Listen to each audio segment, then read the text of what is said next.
I mean, either he's actually too retarded to use the mic, or he's just buying time trapped. I'm not sure. I don't see what other options there are. You could have like shitty student internet here in Gothenburg. Like, I don't know if it's a mic problem or an internet problem. Stolen data. Oh.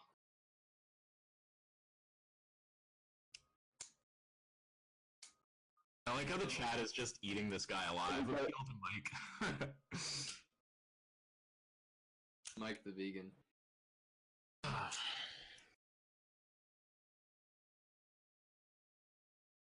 I made lunch and ate pretty much. Oh, he's saying he will switch to his laptop. Hopefully that will be better. 2 minutes. Okay.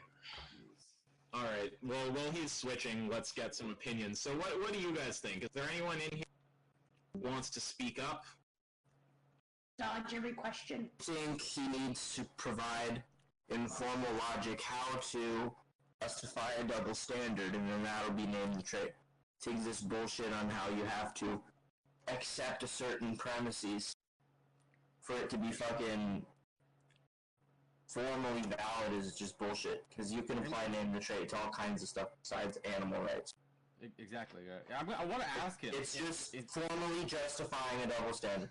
Because everything in reality is a double standard. You're going to treat matter in one context, so you're not going to treat other matter. I really want to ask him if he thinks the Socratic method is logical or not.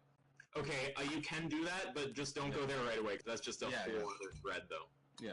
No, he might just go off to other things on that too. There's also more strawmans and shit in my discussion. Yeah, because he's being incredibly either evasive or just stupid. I mean, if an argument is false, you can point out why it's false. It doesn't need to become a lecture about logic. It doesn't need to become a conversation about the JF debate. It's just fucking simple. If an argument is false, you should be able to spell out why clearly. Well, I was going to mention, like I did earlier, like in an actual debate, like people make arguments on the fly. It's not like as soon as someone makes an argument, the other side is like, well, I can't tell that it's true. You haven't provided the inference rules to that one. But the burden isn't on. Yeah, I mean the burden isn't on everyone who makes an argument ever to prove it using formal logic, especially if they don't know formal logic. If the argument is false, you should be able to explain why in English. Trying to make it a conversation about formal logic is literally just the same as if you tried to make it a conversation about, quantum physics or something like this. It's just, here's an area I know about. We'll try to make it about this area instead of actually addressing what's on the table. Mm-hmm. And English isn't even that compatible with formal logic. Well, to a point.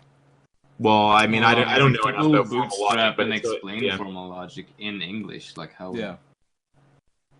Like I understand what you mean in terms of like direct equivalencies, but that's not. It's basically like a language. It's like converting everything to different languages. It's not going to come out the same. I think that formal logic. It's like, I mean, obviously it's hard to get all of the nuance of normal language into formal logic. I understand that, but formal logic is a valid thing. I mean, it's how we.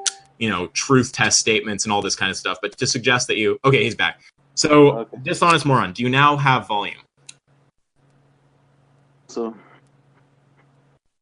you talk? We can kind of hear you. Yeah, I mean, you should be able to hear me, right? Okay, yes, you're nice and clear. Okay, so how is it possible to accept the premises and not the conclusion? Wait, let me just do the volume is same. Yeah, you're fine. We can all hear you. Okay.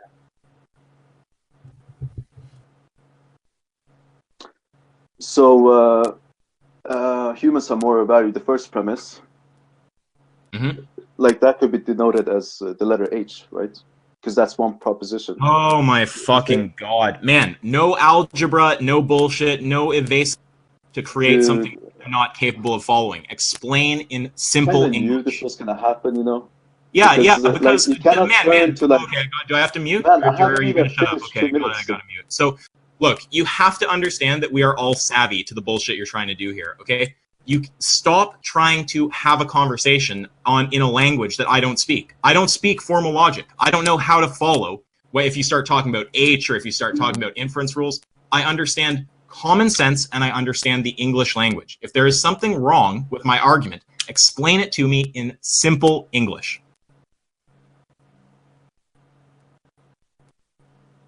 Hello? We're just waiting for you to Oh my respond. God. Hello? We Oh can my all God. hear you. We're waiting for you to respond. Okay, I'm trying to explain it in English, right? But you cannot Yes. just keep cutting off and then say like appeal to some formula or whatever you're trying to do.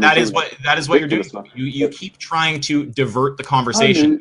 trying to tell you, dude, I can't even like, say like why it's false argument, Yes, right? because what happens is when you start going down a red herring, I just go, nope, back to the point. Herring, dude.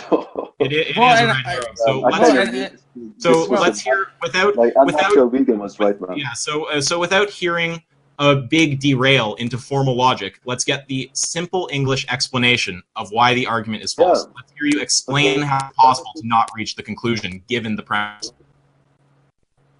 True, and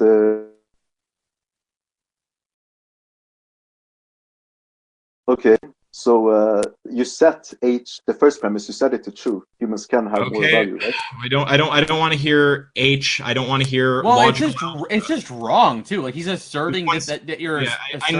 know he's wrong. Just one sec. We don't want to gang beat him right now. I don't want to hear H. I don't want to hear logical algebra. If you're saying, man, it's so okay. You don't have to say H. Just say that that's the first premise, right?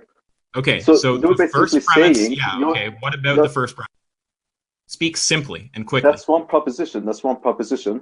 And then the second premise is also can be denoted into one proposition, right? So what you're basically saying is the argument I gave on Philosophical Vegan Forum. You're basically saying two premises that if they're true, because you're assuming they're true, right? When you No, I'm not assuming they're true. No, I'm not. it's the person Okay, you're okay, that was asking. false. It's their Yeah, views. Yeah, exactly. Okay, my bad. It's a conditional But, statement. It's yes. not an assertion of truth value. Like what the Yeah. fuck? It's conditional. So It's sorry. based So, on yeah. Let him keep going. Let him keep going. Sorry. Go on. Basically saying is the argument I showed on the forum. You're not saying why the conclusion is inferred. So basically, that conclusion part that can be true or false. So I could just set it to false. That's not an argument. And bam, the argument is false. Oh my god. Okay. Wait, so but we're- it would no we're looking- because it's testing consistency. It would only be false if the person. That's so stupid. Yeah, Yeah, but even well- wait, dude. So even if the premises are true, like the Mhm. conclusion, animals having more value can be, it can be true or false. Like No, when Yeah, you but like, it that's would- wait, yeah. one sec. That's an assertion. Demonstrate that. Because that's not true. but it I doesn't can explain follow. very clearly why that's not Dude, true. you're talking It's not about hard to assertions. understand. The funny So thing here, if you the were funny to thing say, is you're making one sec. assertion here. So one sec. In If you're English saying, one language, sec, don't make me mute. Come on. If you're saying that humans have moral value, and you're saying that there is no trait, you could switch every single trait. They would be the same being. To now say, as a conclusion, that Okay, yeah, I thing get does that. not have moral value, that directly contradicts the first premise that it does. It's not confusing. to contradict the first. Because you Like, said yeah. humans have moral value. Basically, animals are humans, which is like If you that's like swap a enough philosophical traits. rabbit hole. No, if Right. you swap enough traits, they are. But I mean, then you have to have that. No, you don't Wait, even start with that bullshit. All objects in the universe are constellations of traits. If you switch all the traits in one object to match another, it's the same object. No, I'm not sure I agree with that. Okay, But the so thing you, is- the so thing is okay, so here- you don't understand just basic philosophy if you don't understand that. So obviously you understand that everything in the universe can be described in terms of its qualities, right? So if you want to describe me, my name's Isaac, born in Peterborough, 6'3", not retarded. So there's a ton of traits that describe me, correct? Yeah. And there's a ton of That traits could be that describe you. ambiguous. That So could be- like intellectually dishonest, doesn't speak good English, can't operate Discord, won't accept basic logic. That's true. So Yeah. there's a set of traits Okay, that this is describe actually you. a perfect point. One sec. Shut up. We Fuck interpret off. it Fuck a off. different way. Don't make me mute you. Don't make me mute you. Come on. So there's a set. One sec. You're not. Okay. So there's a set of traits that describe me. There's a set of traits that describe you. You agree that both of those sets of traits exist, surely?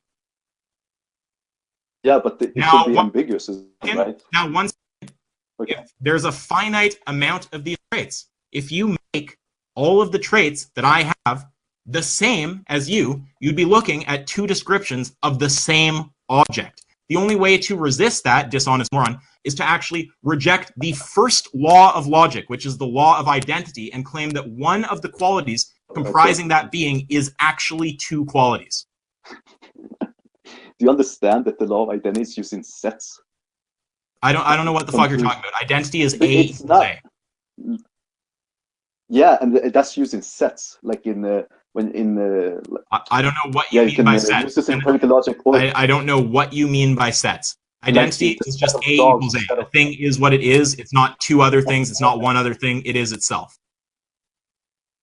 Yeah, but you don't apply that. You can't apply that to the real world in a standard way, in a formal way. That's What like, are that you has been talking about? standardized. Of course you can. What are you talking about? What are you talking about? You're saying that this trait. You Okay. fucking idiot. You are so Wait, stupid. Okay, wait. so you look, this is very basic, okay? Wait, Every object you're is saying- composed of a set of traits. It's not hard to understand. Every one of those basic qualities at the fundamental level is an example of the law of identity. You know, so if the trait is tall, tall equals tall. Tall is tall. Tall is not short. So the only way to resist the notion that if you equalize two objects in every single respect that they are the same object is to claim that something composing that object violates the law of identity So and if you're is saying actually you don't name a trait, if you're saying you don't name a trait, then you're saying like that you can switch the traits in between. I don't even understand what you just said. Dude, this is exactly what you said. You're saying, well, I mean, you're implying that if I can't name a trait, then you can switch the traits in between the human and the animal or whatever you wanna. No. Like, If you're saying that there is no trait, then you could switch all traits, and it would still retain value as per premise one. But the conclusion is that it doesn't have value. Can you repeat that? Hello? Yeah, I have someone at my door, so I'm going to need to say this and then dip out. So this is not confusing, okay? So if you're saying that something has value, right? You're starting from the premise that humans have value. Then you're saying there is no trait, okay? So there is no trait that's true of the animal that if true of the human would cause it not to have value. We can switch every single trait to match the animal and the thing will still retain value. But then you conclude by saying that the thing does not have value. That is a direct logical contradiction. Okay, Now, I'll be back in just 1 second. Same thing. Someone just take over for now. I'll be back in Somebody here. Yeah. That does not assume that they're the same thing. But that's the contradiction part, right? That's what you're implying. That's, No. Well, even if you have to not name a even trait. the same object, it would still be a human, which would directly contradict premise one. Like even if it's not like the exact same one as before. I mean, You know, like a clone of you is still a human. Like if I take you and duplicate you and put you in my house, that's still a human. Yeah, if you had the word cat and you had the word dog, and you switch every letter in the word cat to be the same as every letter in the word dog, you would have two words dog. Not one that, I mean, it's not like the other one still has any ties to being cat. It is the word dog now.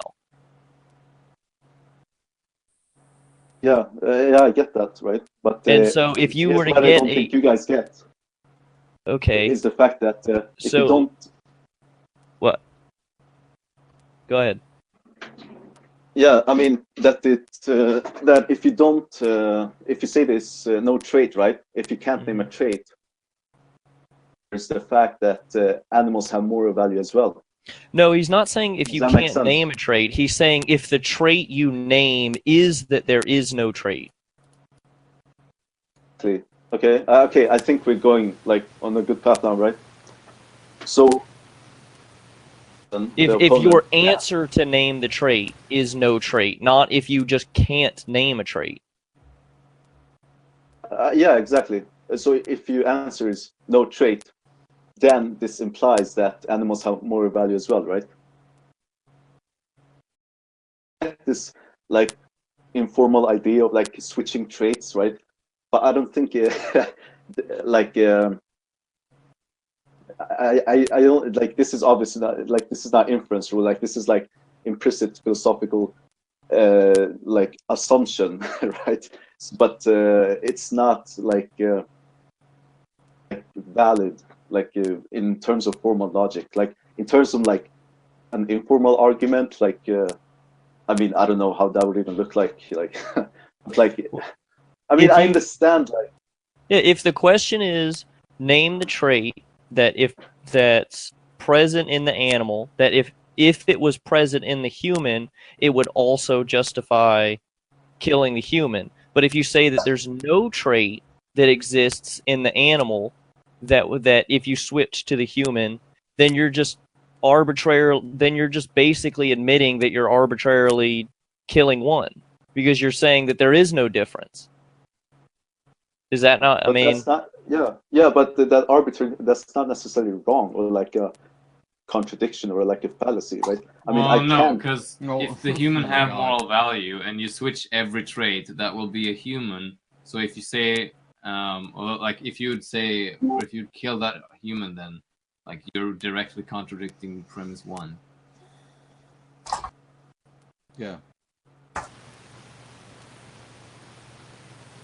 That's assuming that they would be the same thing.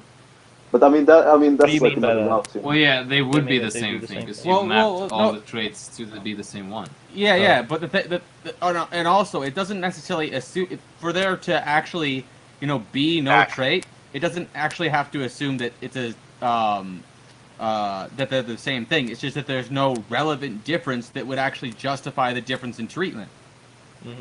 Correct.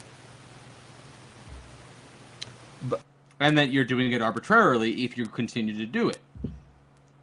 Do you wait? I gotta ask. Do you think the Socratic method is No, not logical? don't go down that road. That's a got it whole right other now. road right now. We can do that after. Let's just stay on name the trait right. All right, we got to. I think he was talking about if you can't name a trait, but we were talking about if the answer was no trait. Yeah, well, I mean, if you actually accept the second premise that there is no trait. Yeah, he was saying something about If you just can't name a trait. If you just can't name it, then the trait becomes a being is not able to name the trait. And if you not accept that as justification for murder, you can find the contradiction there too. But that's maybe even harder for him to wrap his head around. So let's just stay at the basic level, because what he initially said was that it's possible for the conclusion not to follow from the premises. So he's tried to make this a big derail into formal logic. We've pushed him off that, and we're asking for the simple English explanation. So I've pointed out to this very stupid person that if you accept that humans have moral value, and you accept that there is no trait, then you could switch all of the traits. That would actually make the human into an animal. It would now be the same thing as an animal, but you said that it would retain value. So if you then conclude that it doesn't have value, that's a direct contradiction. You're directly contradicting what you established in the first premise. Can you say, like, why it's a contradiction? Like, okay, Yeah, you said that it's a bit about. Yeah, like, because you're it's between simultaneously taking saying the that this same thing. being has and doesn't have value. Why is this? Why is it the same thing? Why is it the same being? Because or, you've like, equalized same- all the traits. So the only way to Well, reject that just it's then the assume. same thing would be to the law.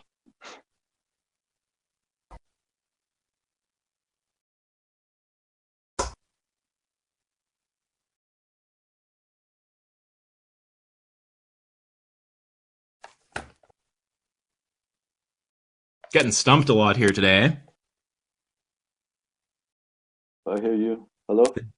The dangers of being too cocky on the Twitter. Yeah, so anyway, I mean, I don't know what else to say. So if you're, it's pretty simple. So if you agree that humans have value, this is my 5th time saying this, 5th, 6th, I don't fucking know. If you agree that humans have value and you agree that there's no trait, you're saying we could switch all of the traits. There's no trait that would cause the thing to lose value. We could switch every single trait to match the animal and it would retain value.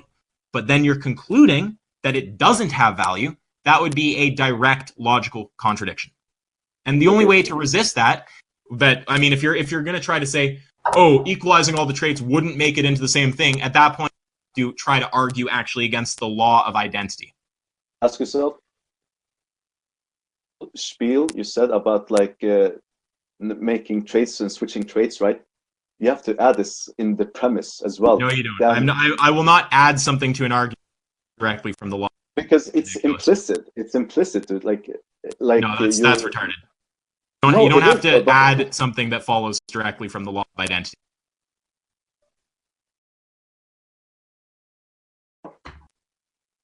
Do you disagree with the implicit premise?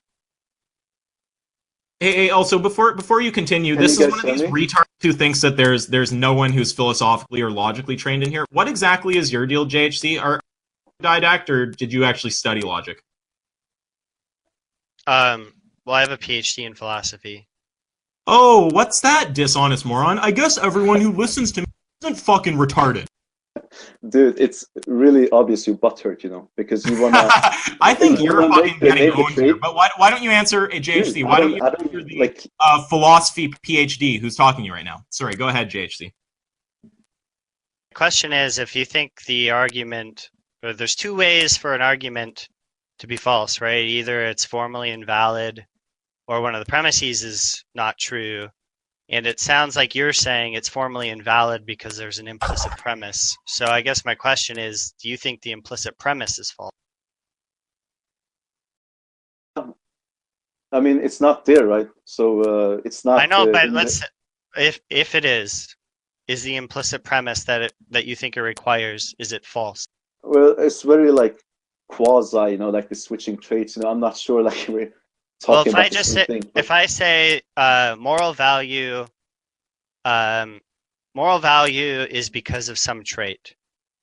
Humans have this trait, and then I say it seems like animals have this trait, and you say no, they don't. Somebody can just ask you, okay, well, what is it, right? And then I understand that's not formally valid, but you understand what I'm getting at. So I'm asking, we can kind of go around. It doesn't really matter what the implicit premise is.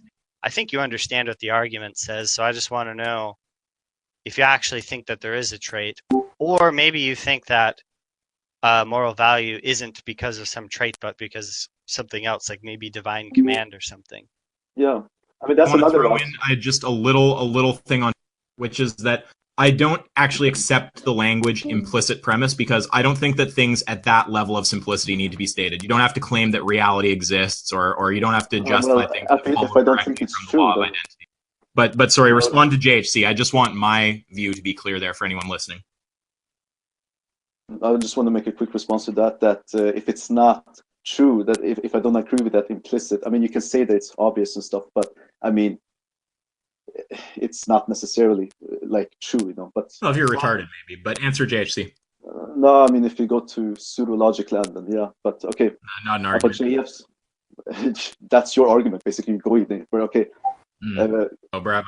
So what was there is a, you said, like, you asked me if there is a trait that I believe that let's say the argument named the trait is a valid one, and like the conclusion follows, right? Mm-hmm. So you're asking me if I think there is a trait? That's correct. Yeah, I mean, I've been about like the other Isaac, and I mean, I think like the human DNA, or like something that's essential human, that's not that's the trait that's within humans, but not within the animals. Any of these traits can be used. So like human DNA is essential to what is being human, right? But it's not essential to animals. Wouldn't it be really strange? Wouldn't it be really strange though, if just because something didn't have human DNA, it didn't have moral value? Like, what if I found out that something didn't have human DNA, but it actually suffered twice as much from pain as a normal human did? Wouldn't that be? That's important, yeah. Because this kind of strange. It's super strange, and you also got to point something out, that you can name any trait and be consistent about it. You could name the trait, you know, fucking, I don't know, having claws or some shit. You could name literally anything and be consistent about it if you want to. So if you want to name the trait as human DNA, You have to bite the bullet on saying it's fine to just stab things to death if they don't have human DNA. So easy ways, like just little intuition pumps to get you to realize what's wrong with that. I mean, for example, picture if your consciousness were transmitted into some kind of artificial biological life form that, just like JHC said, it has double the suffering capacity of a human but lacks human DNA. Or you're uploaded into machine substrate, same thing. You'd have to bite the bullet on saying it's fine to just murder those beings if you're really going to say DNA is the trait.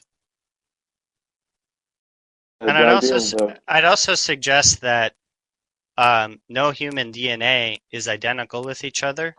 So there's going to be a really weird conclusion that you're either going to have to build some kind of abstract DNA strand that nobody has because of random mutations. Well, I mean, you can see a set of DNAs, a set of basically all the people in the world, right? The set of all these DNAs, and this but is what a about trait, right? what about future? I mean, but what about future humans that have maybe some extra trait that we don't have right now?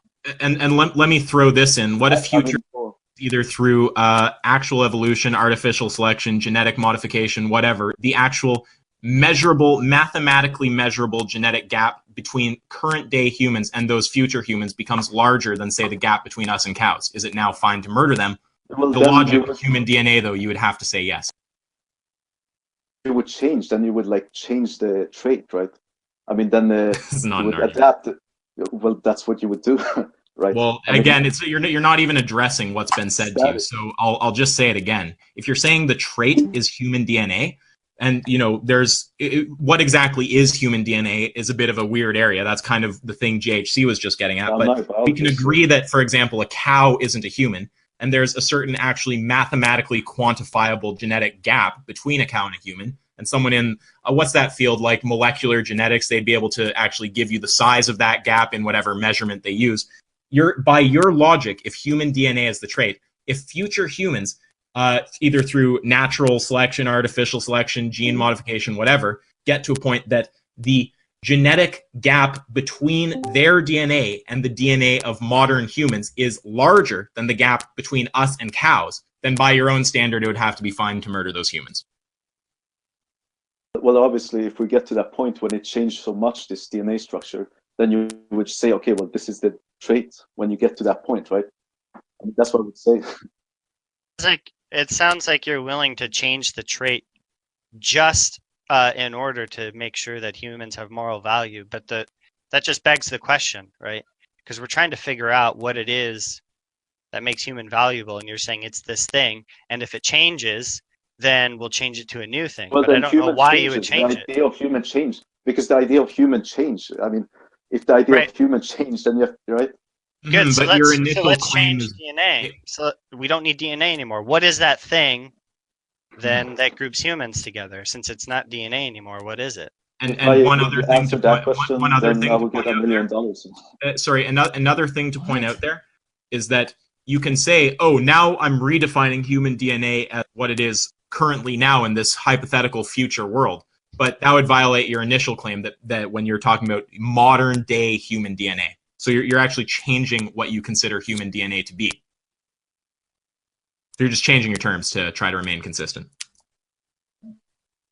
I mean, if the idea of human doesn't it seem drastically more sensical to pin moral value not to DNA but to like the capacity to suffer? Whatever makes human. I mean, right? If I just say like whatever the idea of human, right? Like what that trait is, right? Then but there isn't a trait. That's the thing. There isn't a trait, though. That's the thing. Like cladistics is used for scientists to practically split up the animal kingdom. It's not some philosophically like sturdy concept. We share over half of our DNA with bananas. 60. Over half of our human DNA is shared with bananas. So that means that they should have 60% of the moral value of humans? Well, not necessarily. I mean, you can let's not go through too many different roads at once right now, though. Let's keep it on the line of questioning that JHC and I are getting at right here. So here's a question for you: Do you think it's better to have less suffering or more suffering? Which of those two is better? I mean, It seems like it has a really straightforward answer, though, right? I mean, for me, I mean, this is kind of Yes, for funny. you. Because, Yeah, For you what do you personally. think? yeah. Well, yeah, but okay. Okay. Like, So yes, if it turns out that animals have the capacity to suffer, doesn't it just logically follow that it would be better to lessen and reduce human suffering? GHC, spell out the inference rules. well, not necessarily, because I said to humans, right, or me. I'm asking you That's if what you it's called. think it would be better to minimize animal suffering, given that you already think that it's better to reduce suffering. Because all I'm doing is I'm making a more specific claim, which is included in the previous claim you just granted, which is it is better to reduce suffering. Adding the word animal to it shouldn't change your answer. It's just getting more specific. Okay, yeah. Well, I thought you meant like suffering or like. No, just Do suffering. you get it? Like, Just suffering. I couldn't tell you though, because I mean, that's You don't just have such, any like, idea if it's better for something to suffer than to not suffer? situation. You have to give us like. Well, I'll let you Okay, just think the word of. I'll suffering. just let you think of an instance of suffering that you think is better than them not suffering. And of course, I'm considering cases where, Lifting suffering weights on at the the gym. whole or something. Obviously some suffering can be justified, but usually there's some kind of greater good. So, but let's forget that for a second. Just in general, what's better, more suffering or less suffering? I mean, that's Just if you just say in listen. general, right? Yeah, just in general. Yeah, that's like harder. I know we Here, like. let me Okay, make well, it this really is a easy. suffering. This is a suffering. Let But me make yeah, it I really mean, I easy could though. just say yeah, right. man. Do you But think? then I Let's will take two. have to come Let's back. take two possible worlds, okay? You're familiar with philosophy, so you understand possible world. If you have to pick between two possible worlds, one in which there's more animal suffering or one in which there's less animal suffering, which would you pick? Which do you think is better off? Do you think, in case you're wondering? Consequence, like, is there consequence for choosing one or the other? They're equal in every respect except for in one there's more suffering for animals and one there's less suffering for animals. Okay, less suffering. Okay, so there we go. That's the trait. That's the trait that's morally significant. And we can agree on that. Correct? That's the morally significant trait. Now, do you... I would just point out the trait, like, technically, if you can name, obviously, anything to be the trait, but yeah, I would say for any reasonable trait, or for any reasonable person, it would be something along the lines of, like, sentience, capacity for well-being, suffering, something like this. Well, I want to kind of, if I say like something that's essential to human, right? Like, I know like this idea of the alien argument, right? Like, if I say human, like the trait is human, what would you say? What would the path debate or like the discussion be? So if somebody says it's I'll answer that one actually. If you say that the trait is human, then we say, okay, so if your consciousness were transferred into something non-human, is it suddenly okay to murder you? But then I'm not human. I mean, That's not an answer. So the answer would come in the form of a yes or a no. But it's false. That's like, not an answer. So if you're saying that the trait, one sec. If you're saying that the trait is humanity, that humanity is the trait that animals lack, that if lacking, murdering them. Okay, so if we take a human and we remove the trait humanity, so we can do that in a number of ways. Just use your mind, come up with a thought experiment. Let's say we have, we transmit your consciousness into an artificial biological life form that is not human. It's got separate DNA. Is it now okay to murder you? You can still suffer. You can still experience well-being. Do you now think it's fine to murder you in your personal subjective view? Like your premise in the name of the trait says if it's applied to humans, right? Just I'm just wondering, like, Chris, you realize that everyone in here can see you dodging the question, right? Why bother dodging it? It would be more honest to just answer and just end up, what? I mean, so just yes or no. You said You're Okay, proposing human it's as the trait. irrelevant because Wait, one sec. breaking your own premise. One sec. You're proposing human as the trait, right? You're saying, so what's the name of the trait response to that? It's pretty fucking easy.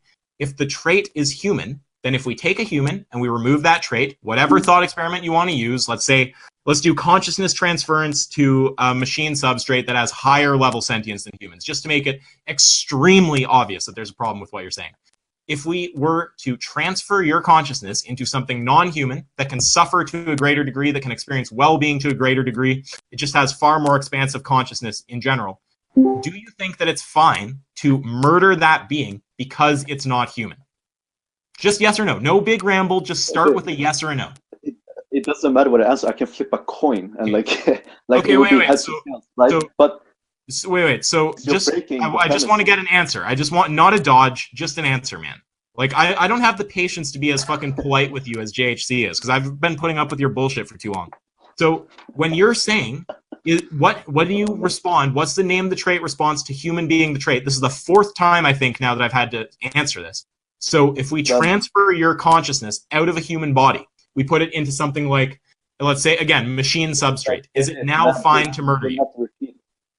Okay, so is it fine to murder you? I say yes. Okay, so that would be a consistent position. Because you're breaking your own premise, and this is what I wanted to say, but you keep saying that I'm dodging the question, right? No, it doesn't break the premise at all. It's a consistency test. If you're going to accept murdering anything that lacks human DNA or that's not human, that is a consistent position. Hannibal Lecter has a consistent position. Nobody will get on board with that. You seem completely insane. Chris, if you say that, you're no longer contradicting. Well, let him answer, Muffin, and then come in. Okay. So in your second, the second premise you have is that if it's applied to humans, right? So then you have to reformulate. You have to add this idea that you can transfer consciousness, right? You have to add this premise in your argument. Otherwise, you're going outside your box. Oh my god! Oh my lord! No, you don't. Isn't it obvious? No, you don't have to add shit. It's applied to humans. Yeah, applied to humans. So if the trait, if you're saying the trait is humanity, I'm not a human then. And we're saying, I'm not a fucking human if I'm a robot, right? Yeah, no, you're not. Not anymore. You've changed. Yeah, that's the whole what I was going to say. Like, you're no longer if you swap all the traits, it becomes an animal. And name the trait. In the name the trait, you have to change your second premise there that to include this idea that applied to you then. Because you do. Because now I'm not a human. No, that is the most semantic bullshit I have ever heard. When it says humans have moral value, that's a starting point. You're going to try plugging in various traits which will alter that human. Some of them make the point that it's not even recognizable as a human anymore. I think he's talking about the. Actually, that's another thing, man. That's you say humans have moral value. So if you're transferring my consciousness to something non-human, right, and then you can kill me, then it's not contradiction, because not humans have moral value and humans have not moral value.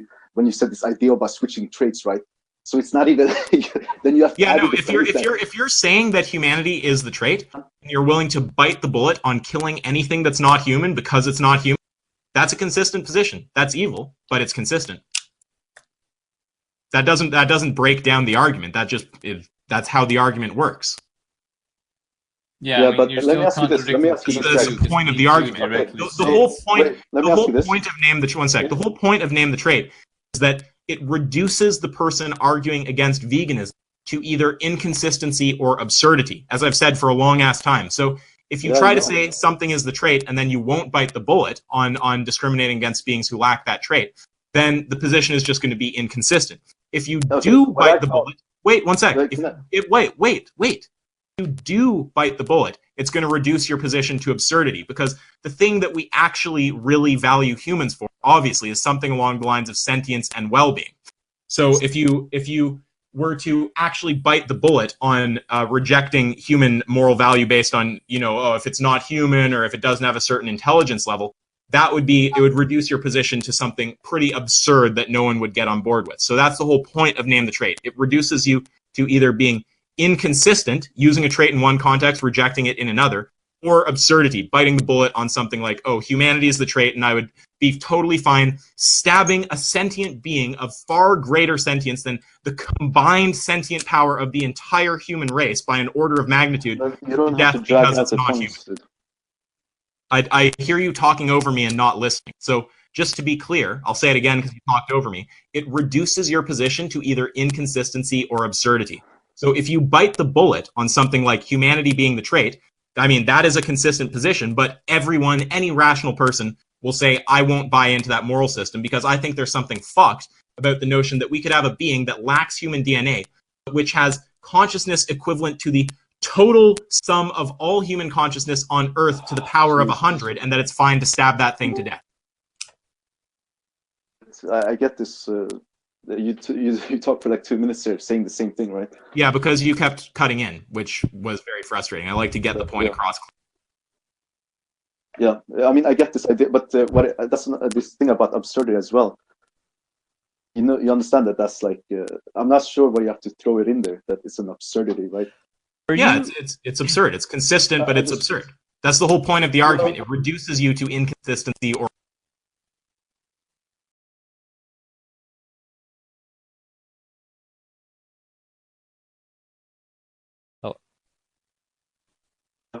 I heard someone.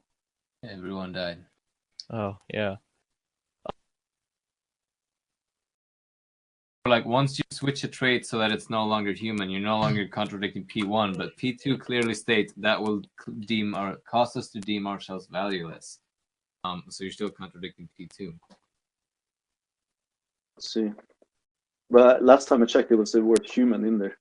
Yeah, he was talking. Yeah, sorry. That's him trying to play semantic games. Yeah, because you start from a human has value, that somehow it has to remain identifiable as a classical human throughout whatever you do. But it's obvious that if you're talking about trait switching, certain traits, if you switch enough of them out, you'd actually reach something that no one would recognize as a human. For example, as I've said many times, if you swap out all the traits, you're going to change it into an animal.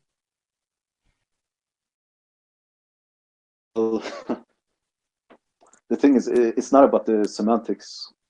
Like it's about like you changing the premise, right? But I don't necessarily want to go down the road. Like I know what you're gonna reply with that, right? But I want to ask, like, if I go to the store now, right, in my human body and buy meat, is that a contradiction? Is he cutting out for anyone else? Yeah, he did. Yeah, he just said to buy meat and then Yeah. Yep. Do you hear me? Yeah, we can hear you now. Yeah. Yeah, we heard buy to meat. buy meat.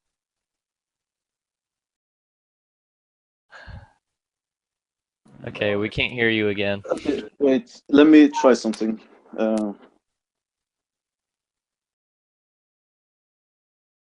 you just switch to like push to talk or something?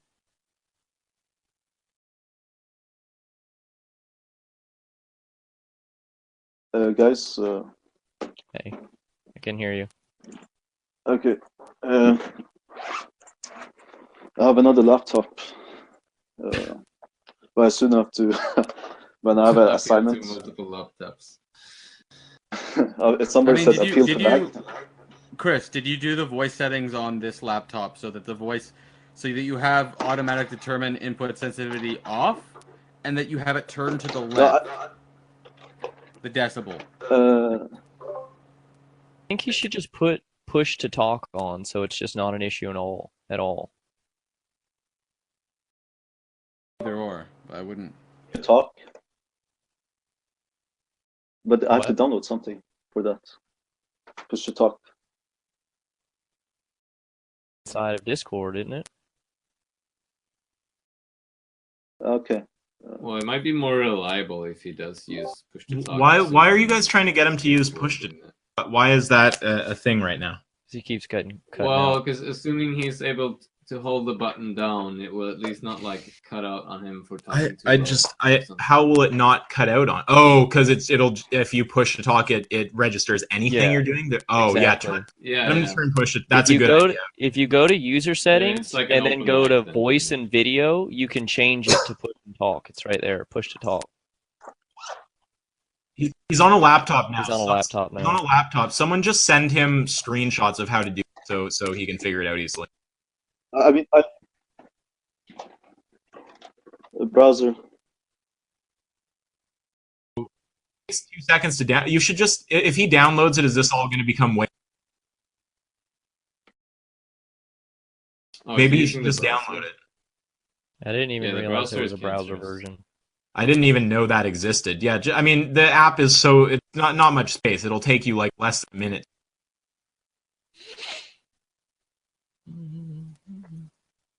Yeah, but it seemed pretty clear that he was talking about because it's name the trait present in animals, which if present in humans would justify killing the human, but if the trait is that it involves you no longer being human, then it doesn't make any sense that it would justify killing you because now you're not a human.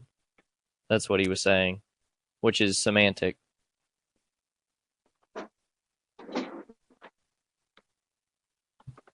Guys, Hey. I'm gonna try my iPad. So this is the third. No. Just you don't have to keep switching. What you should do is just download the Discord app and push to talk on. It's like, have you heard of this older Wi-Fi? Of Lower frequency one, like the high frequency one and low frequency one. Is that what you mean? Yeah, exactly. Yeah, I have it on my iPad. That's why I think it would be better. I live like in a student house, with like 12 other students. So yeah, well, which one? So it's like everybody's on the same low thing. frequency one on your laptop, yeah. But yeah, that one penetrates walls better. Yeah. So I'm coming in with that one. Okay, well we can hear you right now. Does your laptop not have the low frequency support? Why is there now two of him in here? I just see him. Yeah, the second one is me. It's on it's on my iPad. So, okay, we'll try to join with that one. I need to give you a roll. Okay. If you join with one, it should automatically sign you out on the other. Looks like he's got 2 accounts. Unless you have 2 accounts. Well, I don't have any was accounts. Oh, he joined with 1. What the hell? I said it to only have 1 use though. Yeah. You might have to reject the links. Computer science degree. I fucked up the invite, so we don't have public link that you connect with. I can't. This the other Unethical Vegan one. How do I? Yeah. Should I close this browser for like the first one, and then go in because it's. What you should do is download the app. Oh yeah. Yeah, there's a desktop client. Can someone just send him a link to download the app for his computer? Computer gives you the most control. It's the easiest to navigate. Someone just send him the link to download the Discord app. Well, I mean, I see it. I just Googled it, but. Okay, so just download that and then come back. Mm.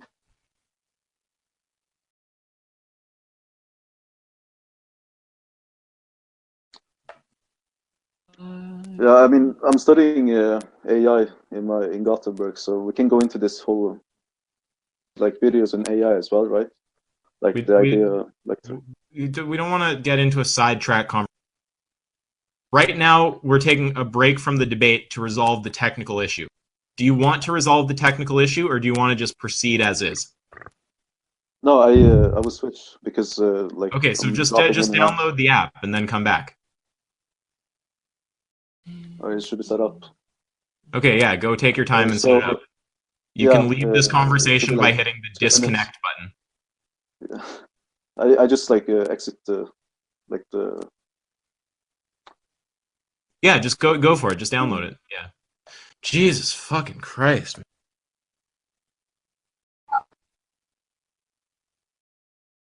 Oh man. Opinions, insights, buddy. I'm starting to think he's actually just doesn't get how to use Discord. Yeah, just dumb.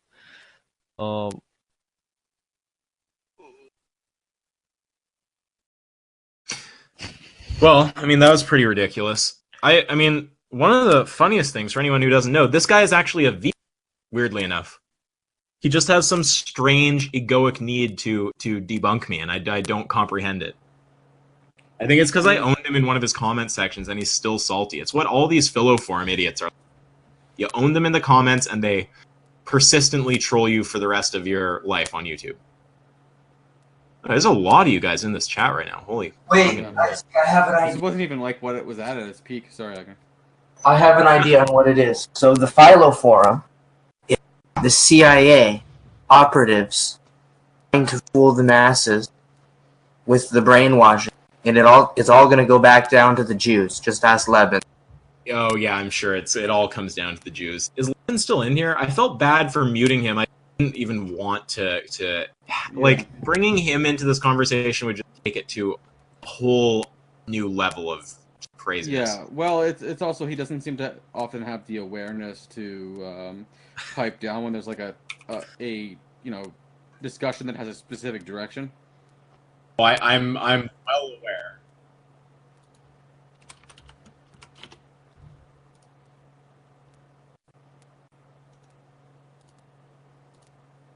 Oh man. Yeah, I'm trying to. Mine Neger. What's his name again? I do Mine Neger. Neger. Neger. Okay, this just degenerate pointlessness. Yeah. Yeah, I mean, Neger. I don't know. Does anyone have any actual thoughts relating to the discussion? Anything?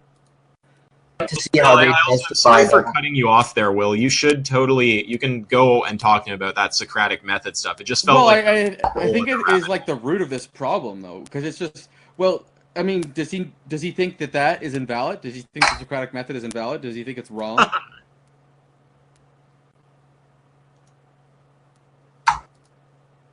Really?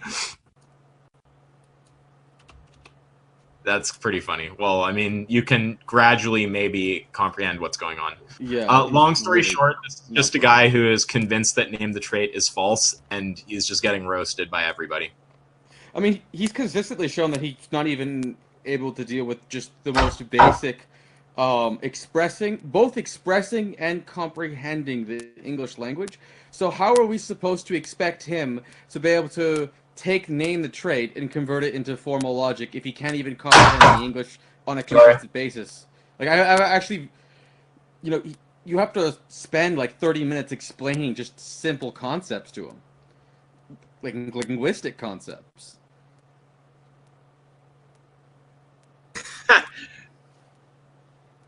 Know why he's a vegan? I'm not sure, but he's one of the like kind of UV type vegan. And well, is he actually vegan or is he just like plant-based? I think that he's a vegan, but we can ask.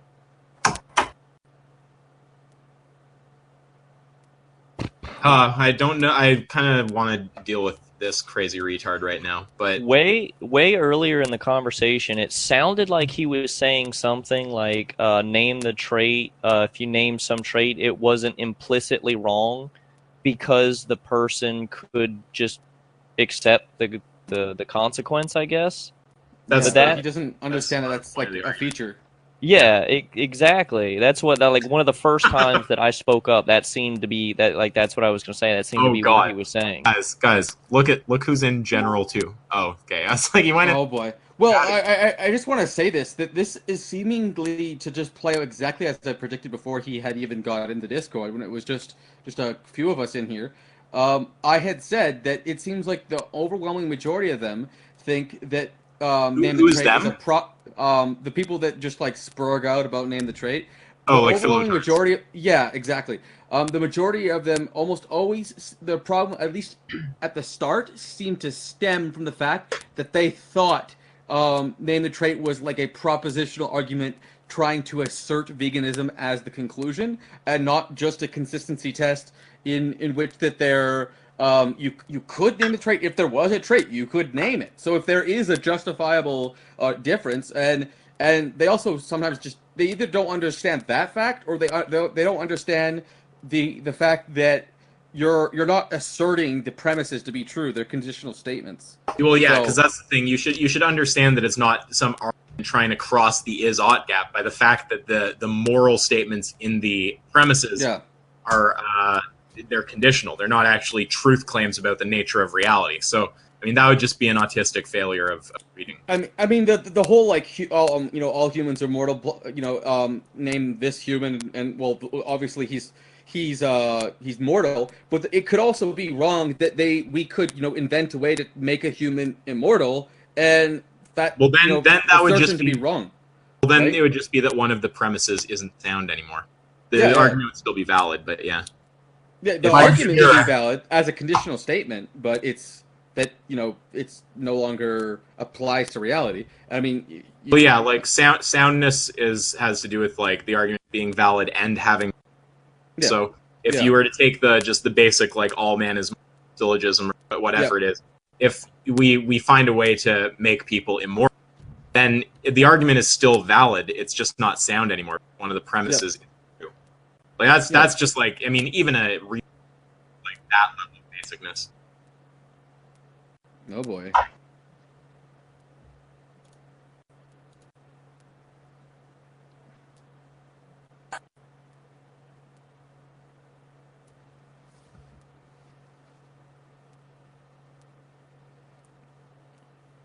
Yeah, but it's internally consistent. Yeah, but it's internally consistent. Terms right. 1 second. Sound. No, if an argument is not, you have it wrong. If an argument isn't sound, that does not entail that it's not valid.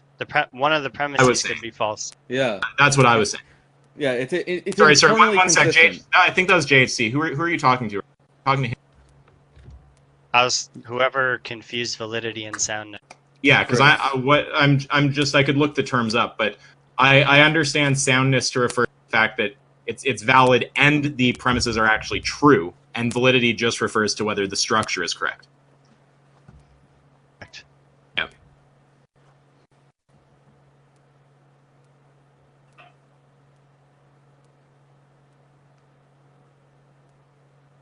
If it's wait 1 sec. If it's sound, it has to be valid. If it's valid, it doesn't have to be sound.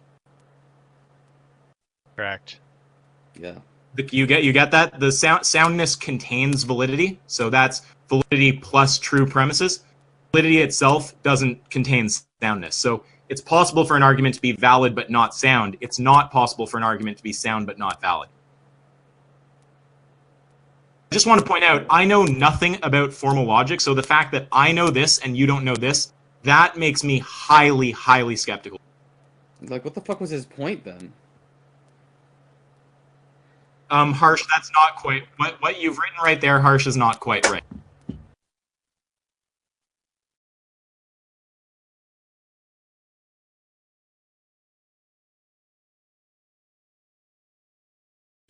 So that basically just goes to two places. If you are willing to bite the bullet on that, then you'd have to be willing to, for example, is he still in here? I need to just find his name here. Okay. Yeah, so if you're naming humanity as the trait, then there's two options there. You can be consistent about it, and you'd have to bite the bullet on, for example, it's fine to, if we have a being that is greater in consciousness than the entire sum of humanity combined to the power of 1,000,000, we have that being. It's fine to stab that being to death because it's not human. If you bite the bullet on that, that would be a consistent position. Most people would agree that it's absurd and evil. And then if you don't bite the bullet on that, then humanity can't be the trait, and we're back to name the trait.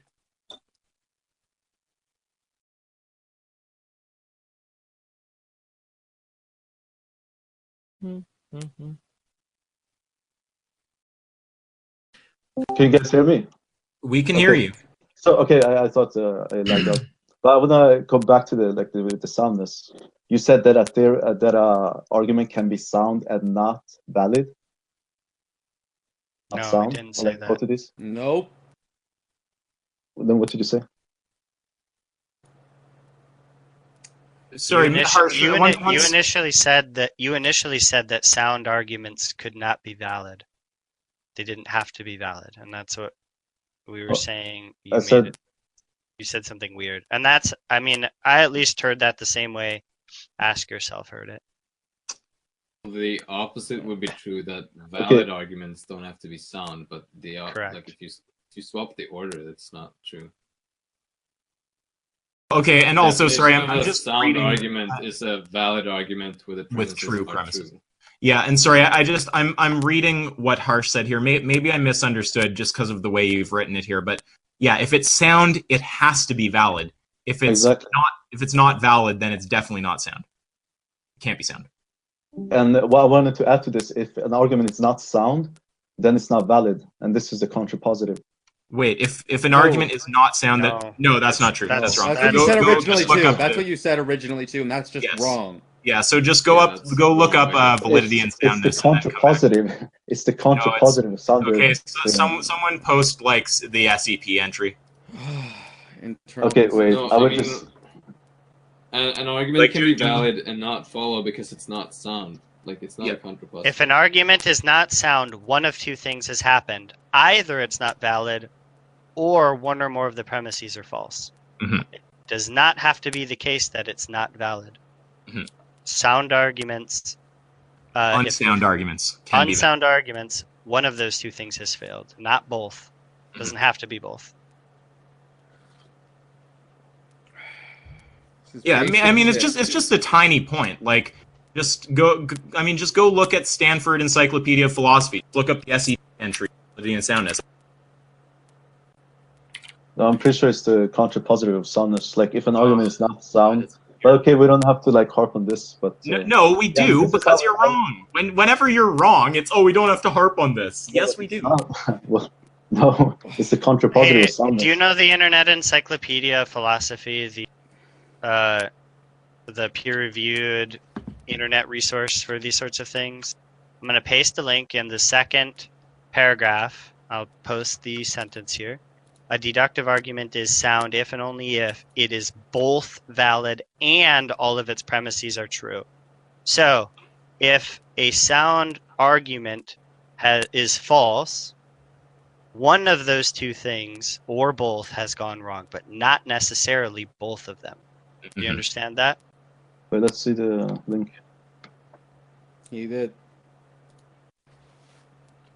And just a point of process here, the amount that you resist accepting things when they're pointed out to you, that is why it turned into a 2-day conversation with Puffin, just pointing out basic shit to you on Twitter. Hello. Oh, sorry.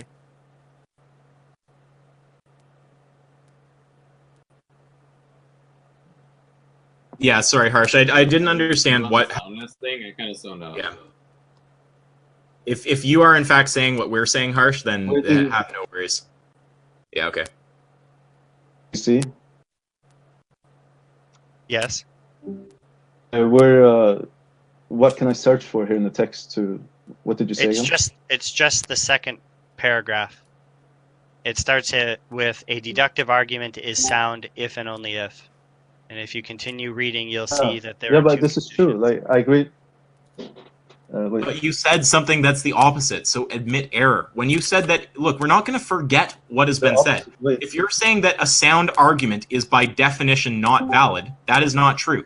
Or not, sorry, I spoke wrong. Forget that. If you're saying that because an argument is unsound, it's also invalid, that is not true. Correct. So, okay, where does it say it here? Where you posted? Man. Well, paragraph, wait.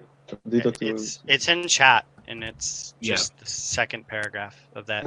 This is true, right? Like the if and only if. Let's just put point of process here. Are you currently on a computer, Chris? No. No or yes? Sorry, I couldn't hear you. Yeah. Okay. Do you have the general text chat open alongside the voice chat? Yeah, okay. I'm on the browser, but you meant like the app. Yeah, so you just want to scroll up to the text channels, because when we're all talking here on voice, there's also a text channel that's running at the same time. That's where JHC is posting. Yeah, I see this, and I agree with this. This was the second paragraph, right? Okay, so you agree that... So to be clear, to get the concession, you agree that you were in fact wrong when you made the statement that if an argument is unsound, it is invalid. No, that would be the contrapositive. Oh my God. Listen, wait. This claim does not say... If I say, if A then B, A then B, okay? Is that a valid or invalid argument? Wait, did you post it If here? no, I'm just telling you. It's just modus ponens. Okay.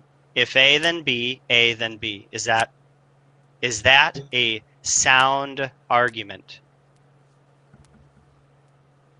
A, then B, and you give an A. Correct. And then, therefore B, right? Correct. Is that a sound argument? You don't know because you don't know the truth values Exactly, of the propositions. but it is valid. Yeah. No, validity is not enough to satisfy soundness.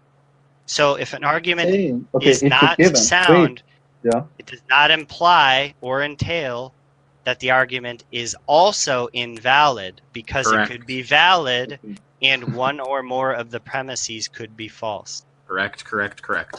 It's internal consistency. Okay. It can be internally consistent, but also be wrong. Okay, let's just see. I think he might have been about to agree that you said that if an is unsound, it's also invalid. I will. You're saying this. The first premise. I'm posting in the chat, right? Because it's easier. I mean, you got to understand. Like, I do not study formal logic, and I know this. You keep making statements right. where you're one sec, just a sec. You keep everywhere that you're talking, and you're getting so chirpy with me and my viewers. You're making references to, a first week in a logic course.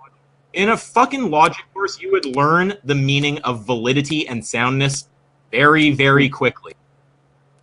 And so what is soundness? Soundness is validity plus true premises. You just asked a question and I answered it. Soundness is validity plus true premises. That does not make sense. What do you mean plus? Chris, an example of an argument that is valid. Let's let him. Let's let him argue this out with JHC. I'd like to hear you try to because I mean I think let's let him and JHC do this. Yeah. Okay. I think you're just missing the completely accepted definition of what soundness is. If soundness and validity were the exact same thing, then why have a second word for it? Same thing. Soundness deals with the truth values of the propositions, while the validity. Yeah. I mean, we have the if and only if there, right? Because validity means that you can you don't necessarily have to know the look, if I say some argument is sound and you say no it's not, you can say one of two things. You can say it's invalid, or you can say one of the premises is false. Correct? The argument is not sound. If the argument but it can be valid. Yeah, okay. So I'm saying what I said from the beginning is if an argument is right that the premise are true and the conclusion is false, this means that the argument is not sound, right? That's an invalid argument and also not sound by extension. Yeah, exactly. That's what. This was my point. If an argument is not sound. But there are multiple ways. It's not valid. No, that doesn't follow. No, Chris, did you see the example I posted? An example of an argument that is valid but not sound is all humans are blue, Chris is a human, therefore Chris is blue. That argument is valid, but it's not sound. Correct. And the reason that it's not sound... You learn it within the first 5 minutes of philosophy class. The reason that it's not sound is because one of the premises is false, not because it's valid. Yes. Did you post that? I don't see. It's by Lab Grown Foreskin. It has spikes on it because it demonstrates you're wrong. And we heard you say this twice. You can't really just scapegoat out of it. I mean, no, you tried to correct us on something that we said that was correct, and now you're doubling down on it yet. It's just very basic. I would stuff. say. Well, just ask your logic. If you're going to school, just ask your logic professor. Just say, if I've shown that an argument is not sound, have I demonstrated that it's not valid? And he's going to say, fuck no. Contrapositive of theory soundness. But do you understand do you think that your logic, will you just do me the favor of asking him?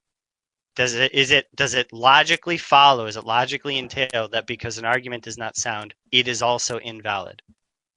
The answer is going to be no. It's called the contrapositive. It's the contrapositive of theory of soundness. I'm asking you like a yes or no question, though. He would agree. I learned it from that course. I had it like in August. And you learned that all unsound arguments are also invalid? That's what you learned in that course? What is this person's first language? Hello, strange fucking language. What are you talking? It's Swedish. Well, fucking somebody talk to him in Swedish, because he's obviously never going to fucking understand in English. Okay. Is there a Google fucking translator in here? Let's just fucking put it across here. Go in Swedish, bibbidi bobbidi fucking. You understand? I speak Swedish, although I don't know what term they would use for it on like the Swedish version of philosophy class. You should be our interpreter. I tell you what, the Swedish only understand if you're a fucking Muslim. Somebody send a Muslim fucking and have sex with his fucking sister. He'll understand then. Oh, this guy's tough.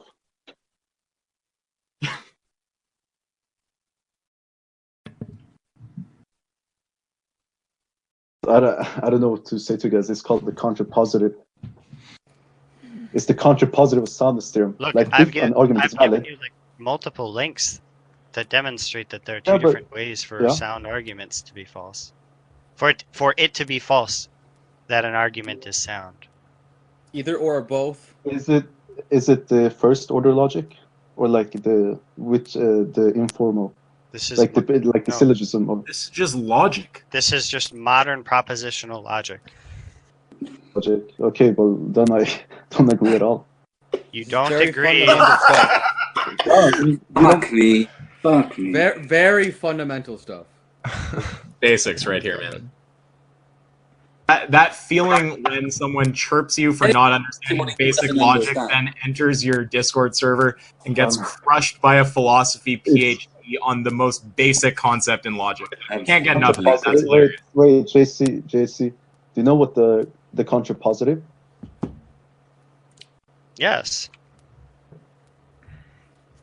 So, like the soundness, right? It's if an argument is valid. Yes. Right? If an argument is valid, what?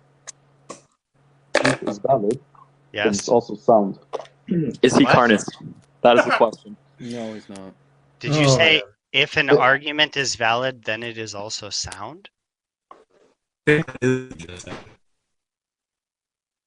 is valid, but it isn't fucking sound.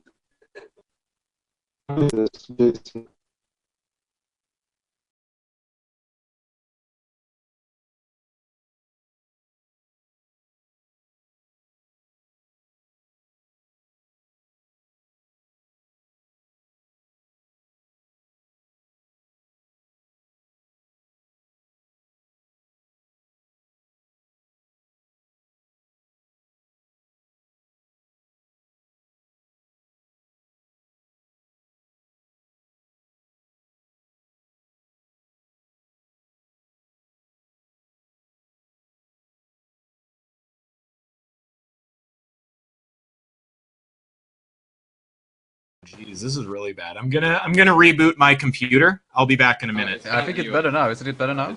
Oh, it is better now. It's Discord service. Yeah. Okay, it was just Discord. Okay, sorry. So, mind broken by common sense. Are you still there? Chris, do we still have you? Okay. Okay, so we left off at I asked you like if an argument is valid, right? And it's sound. Okay, well, JHC left out of here, but I can answer for that. No, it's not. No one said that ever. Unless you're using just the informal usage of valid, which just means like a correct argument. But no, using like proper terminology, the fact that it's valid does not mean that it's sound. Well, he's probably using basic terminology then. Well, this is the guy who rips on us constantly for not using the logic terminology. So let's just not all dogpile. So, mind broken by common sense. Guys, You understand? Do you know what it means? Yes, you're admitting error. No, like, do you know what it means? The soundness. Yeah, soundness is validity plus true premises. Oh God. No, dude. Okay, well, yes, I mean, what do you think? Sound. 1 second, mind broken by common sense. What do you think that soundness means? If the premises are true, then the conclusion has to be true. No. If the premises are okay, you should understand why that's first of all wrong. If you have premises that are true and they're not aligned in such a way as to produce a conclusion, then of course the conclusion doesn't have to follow. If I say the sky is blue, Isaac is a man, therefore fucking unicorns inhabit Saturn.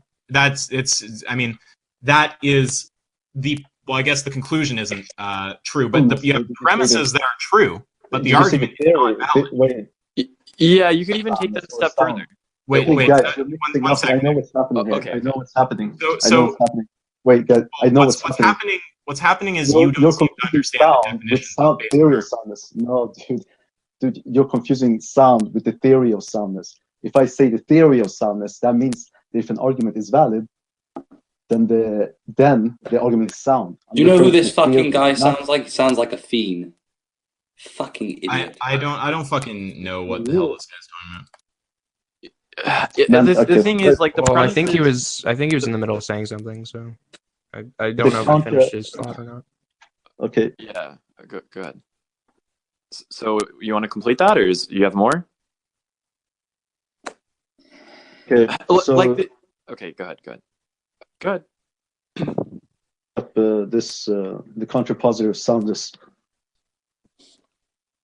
Okay, can you define the contrapositive? Well, 1 sec, Nick. Don't go in crazy directions right now. So, I'm focused. These words have very basic definitions in logic. Okay, so valid, that refers to whether the structure of the argument is true. Soundness, that refers to the argument being both valid, so correct in form, and having true premises. This is the standard definition of the terms. This is what you would learn in any philosophy or logic class that deals with validity and soundness. This is why you come into this server and you get a logic PhD, philosophy PhD, explaining this basic shit to you. I know this. Okay, so my original claim, man, we don't have to harp on this. No, we do, because you're wrong. And the second that it's something you're wrong about, it's, oh, we don't have to harp on it. Look, man, I'm just going to be real with you. You're speaking to someone right now who is a lot smarter than you and who has far tighter argumentation, okay? You are looking like a complete retard. It's called One second. You're looking like a complete retard in front of 60 people who can go and look up the Stanford Encyclopedia of Philosophy, who can go look up the online Encyclopedia of Philosophy or whatever peer-reviewed source it was that JHC linked earlier. Anyone who has access to the internet can go type in validity and soundness, and they will see that validity refers to the structure of the argument being correct. Soundness refers to the combination of correct structure, validity, and truthful premises. This is not confusing. This is the absolute basics of logic. So are we just if understand the contrapositive, man? Okay, I will give you an example, right? I can't believe you're trying to argue this. I will give you an example of like I think that you should take the advice of the philosophy PhD who just told you, next time you're in your logic class, go to your prof and ask him if it's possible for an argument that is not sound to be valid. He will tell you, of course it is possible. It's possible. I'm talking about the theory of soundness. Do you understand the difference? We're talking about the basic use of the terms. We're talking about the basic use of the terms. Oh my god, dude! Like this what the hell do you mean theory of soundness? Link us what you're talking about. Put it in the chat. I'll actually look it up real quick. Hold on.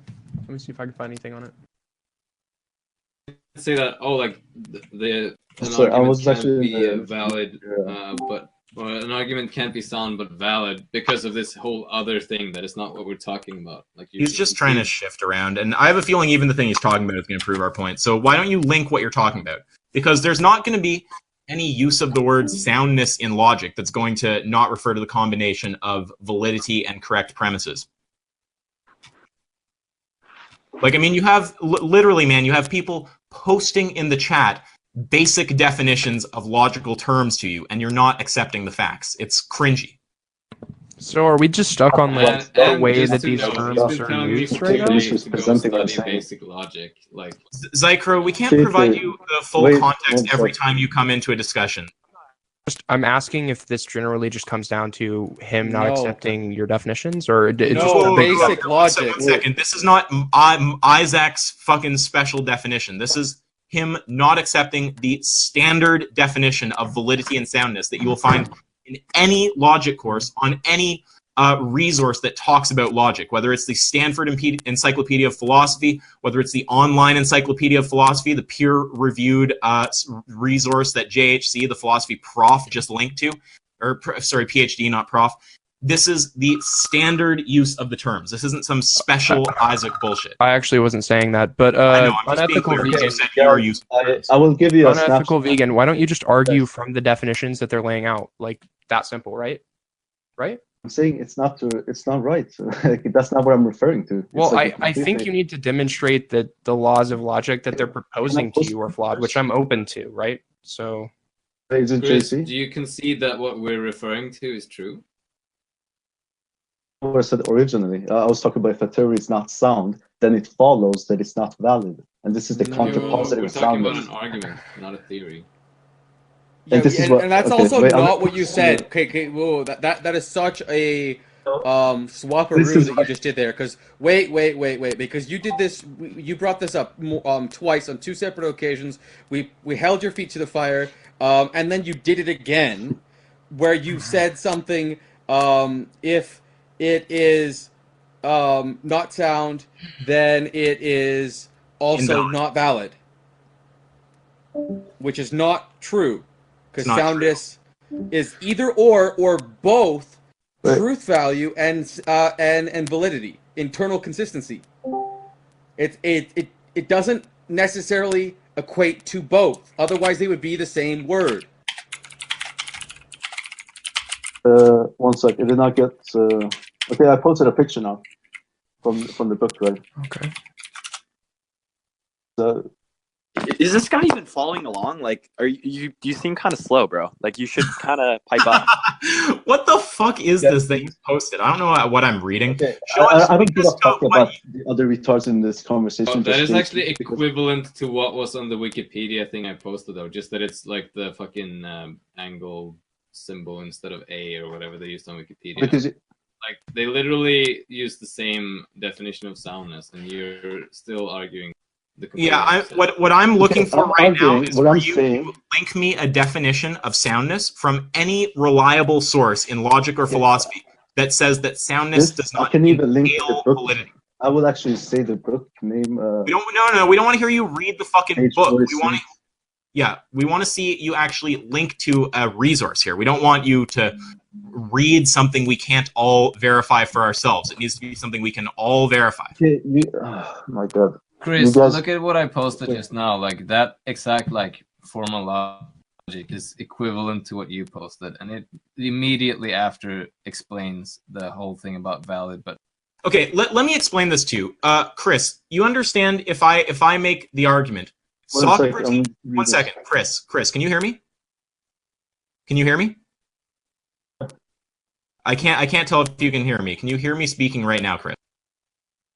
I'm reading as well. Okay, I'm asking if you can hear me talk. I hear you talking over. Sure. Okay. You can. Sorry, can you hear me right now? Hello, Chris. Can you guys hear me? I can hear you. We can hear you. Okay, Chris, can you hear me talking right now? One second, Chris. Can you hear me talking or not? It's just answer. Yeah. Hello. Can you hear me talking? Can you hear my voice? Hello. Yeah, I hear you. Okay, Chris, if I make the argument, Socrates is a cat, all cats are purple, therefore Socrates is purple. Is that a valid argument? Okay, now I'm realized. Okay, this is a syllogism, right? I'm referring to propositional logic in where we came back from the beginning. Stop with the red herrings, man. Listen, This is unbelievable. Answer the fucking question. Listen to me, okay? Socrates is a cat. All cats are purple. Therefore, Socrates is purple. Is this argument valid or not? Yes or no? Syllogism, yeah. But not in proposition. Wait. Shut the fuck up. Did you just say yes or no? I did not hear you. Is that a valid argument? You're referring to the Wikipedia example, right? Just listen to my words, Chris. Socrates is a cat. I know what happened here. I know where the confusion I don't want to hear your complex rationalization for bullshit. I want you to answer. Dude. Chris, when you're having a debate, when you're having a discussion, you need to actually answer what is being said to you. Now, Socrates is a cat. All cats are purple. Therefore, Socrates is purple. Is that valid? Yes or no? I just said yes. Okay. Is it sound? With the propositions. No, Bobby, shut the fuck up. Shut the fuck up. No, shut up. You fucking retard. Shut up. Is it sound? Is it fucking sound? Answer me. No, shut up. Stop derailing. Stop derailing. I know where the whole confusion lies now. Answer the question, you dishonest fuck. Is it sound? Is it sound?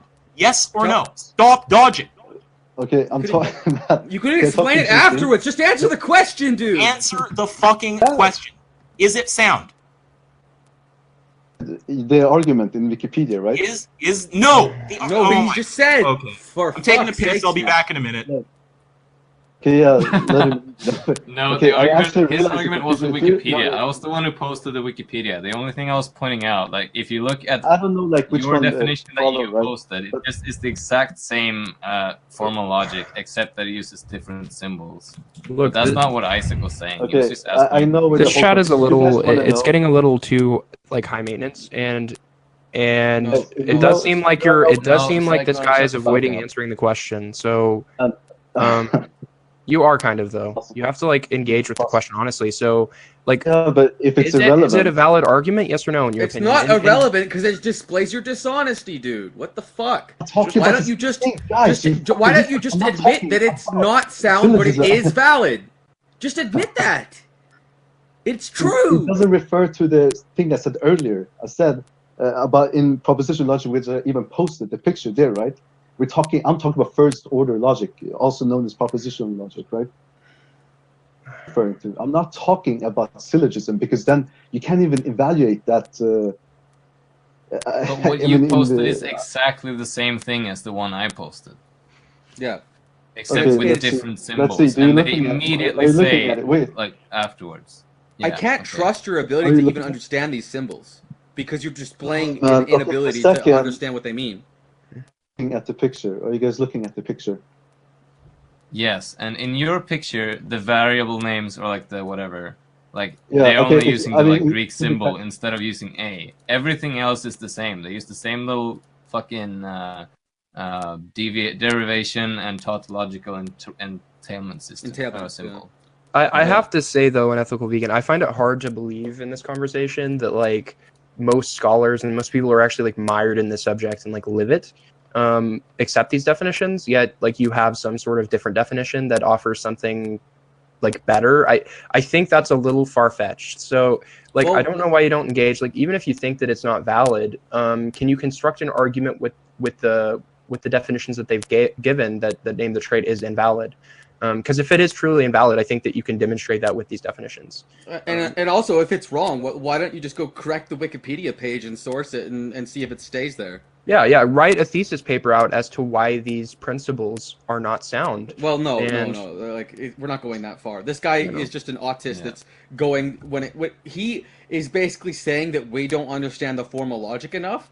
So he's using he's basically appealing to formal logic as is, and to make his point, he's having to redefine logic and logical terms. Yeah.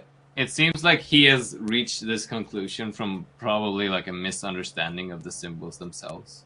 Yeah, rather than actually having a point. It doesn't seem like this guy really has, like, it's Why is this so irrelevant? Okay, guys. It doesn't seem like you're presenting much of an argument aside from just arguing the definition. So I don't really see a point he's in not. having a... He's not even arguing the definitions. He's saying that we understand it incorrectly.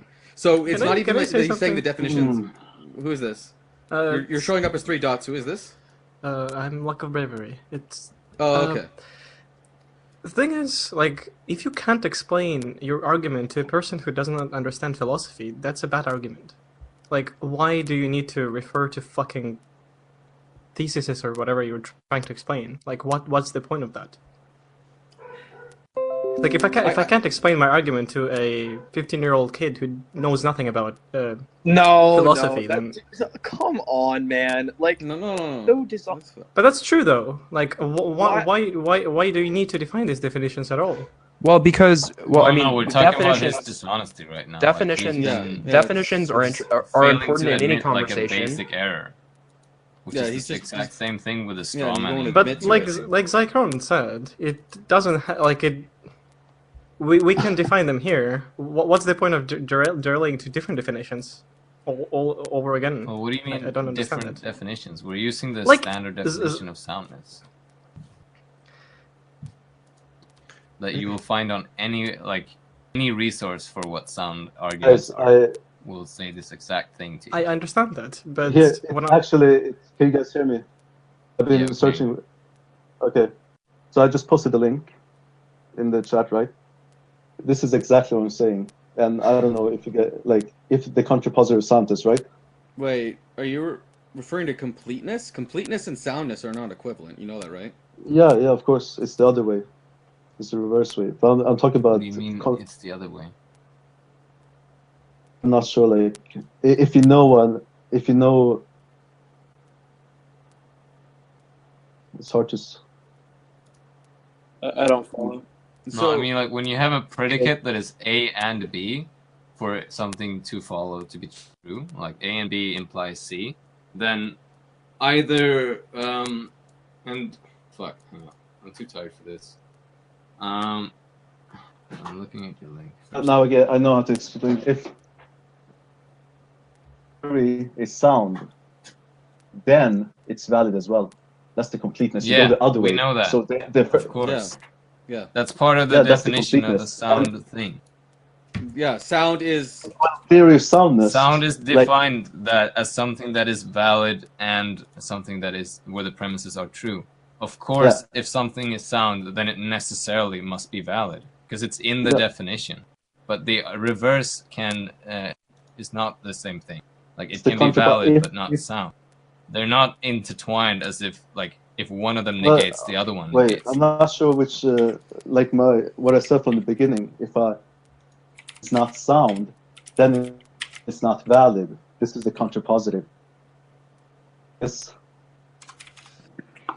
Is he still trying to say that if something I was in the bathroom, is he still saying that if something is an argument is not sound, that it's also by definition invalid? Is he still going on that same retardation? Or has he changed it now? I think he might be flip-flopping and just being dishonest about it. I can't even tell. Let's just get the clear answer that I was going for before I had to take a piss. Okay, so Socrates is a cat. All cats are purple, therefore Socrates is purple. You agree that that is a valid argument, correct? In the Wikipedia article now? Man, please stop dodging. So I'm going to ask you the question again. Socrates is a cat. All cats are purple, therefore Socrates is purple. Is that a valid argument? Was that him or someone else who just said yes? Someone else. Someone else, okay. Irrelevant. So, mind broken by comments. No. You're saying no? Sorry. Oh, you're saying yes. You understand that's a valid argument? Socrates is a cat. All cats are purple, therefore Socrates is purple. Is that valid or not? Please, man, come on. Everyone sees the dishonesty. Just give an answer. Just say yes or no. Please, I'm honestly begging you to just give a straight up answer. Socrates is a cat. All cats are purple. Therefore, Socrates is purple. Is that a valid argument? Is it correct in form? Sorry? It's valid, yeah. Good, good. Okay, everyone heard you say that's valid. Okay. Is it sound? You know what that means? What that would have to... No, don't, no dodge, no dodge. I just want to hear... Okay. Is it sound? Like... Just no, just is it sound? That depends if the premise No, shut up. Is it sound? Yeah, yes you or know no? that they aren't. You can't He knows he's trapped, that's why he keeps trying to go off point. Is it sound, yes or no? You don't know because you have to... Oh, man. You think cats are purple? That not all cats are purple. Like, what I'm the fuck, asking dude? you right now, do you consider that argument sound? Is it sound? Okay, here, guys. No, not here, Wait, guys. Man, Chris, shut the fuck up and just answer instead of trying to derail. I know that you've been sitting there thinking, oh, I'm so much smarter than Isaac. Oh, Isaac's an idiot. Oh, blah, blah, blah. I destroy you. You don't know basic logic for months. Then you roll into my server. Dude, you get annihilated on the most basic shit about logic by a philosophy The ego. And now you're sitting here not wanting to accept basic reality because it cuts. Guys, just be quiet. And now you're sitting here not wanting to accept basic reality because accepting basic reality means going, shit, ask yourself, just fucking schooled me. So answer the damn question. I have put the argument to you. Socrates is a cat. All cats are purple. Therefore, Socrates is purple. You have confirmed in front of everyone that that is a valid argument, which it is. Now I am asking you, is it a sound argument? Yes or no? No derail. Give an answer.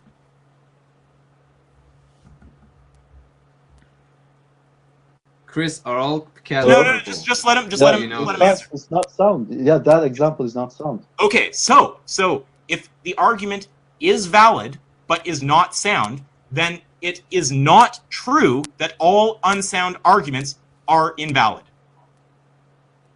You have been debunked. Yeah.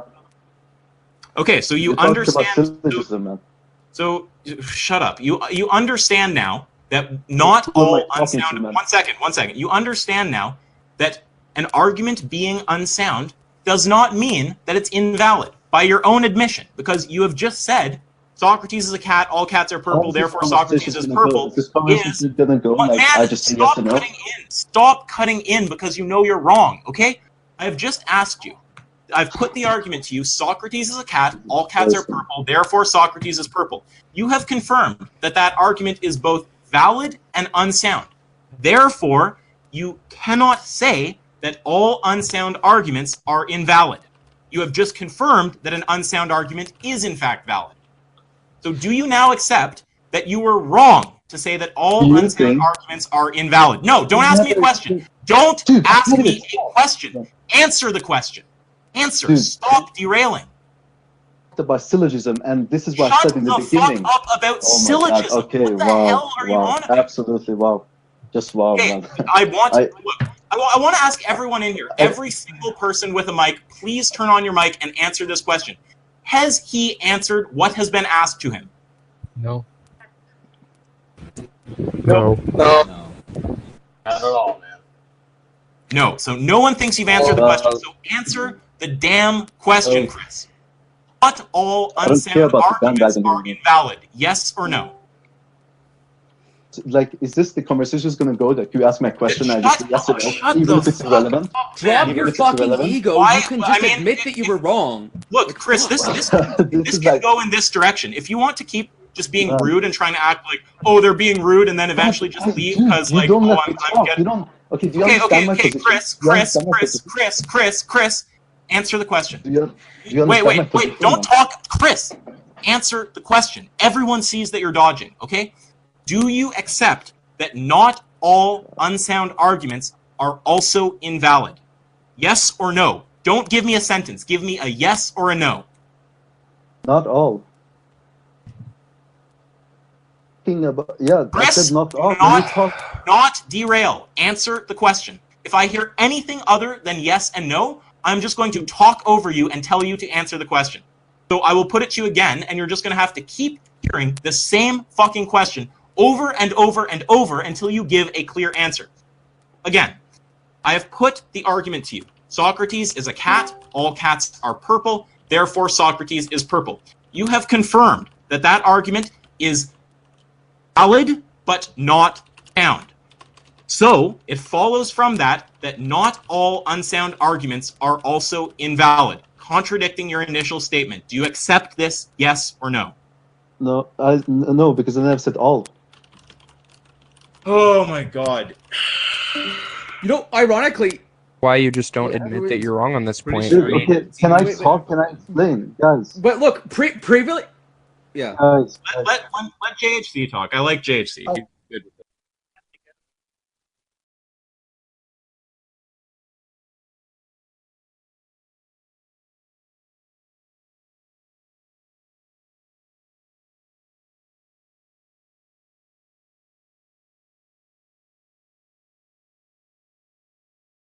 In order to be sound, an argument must meet two conditions.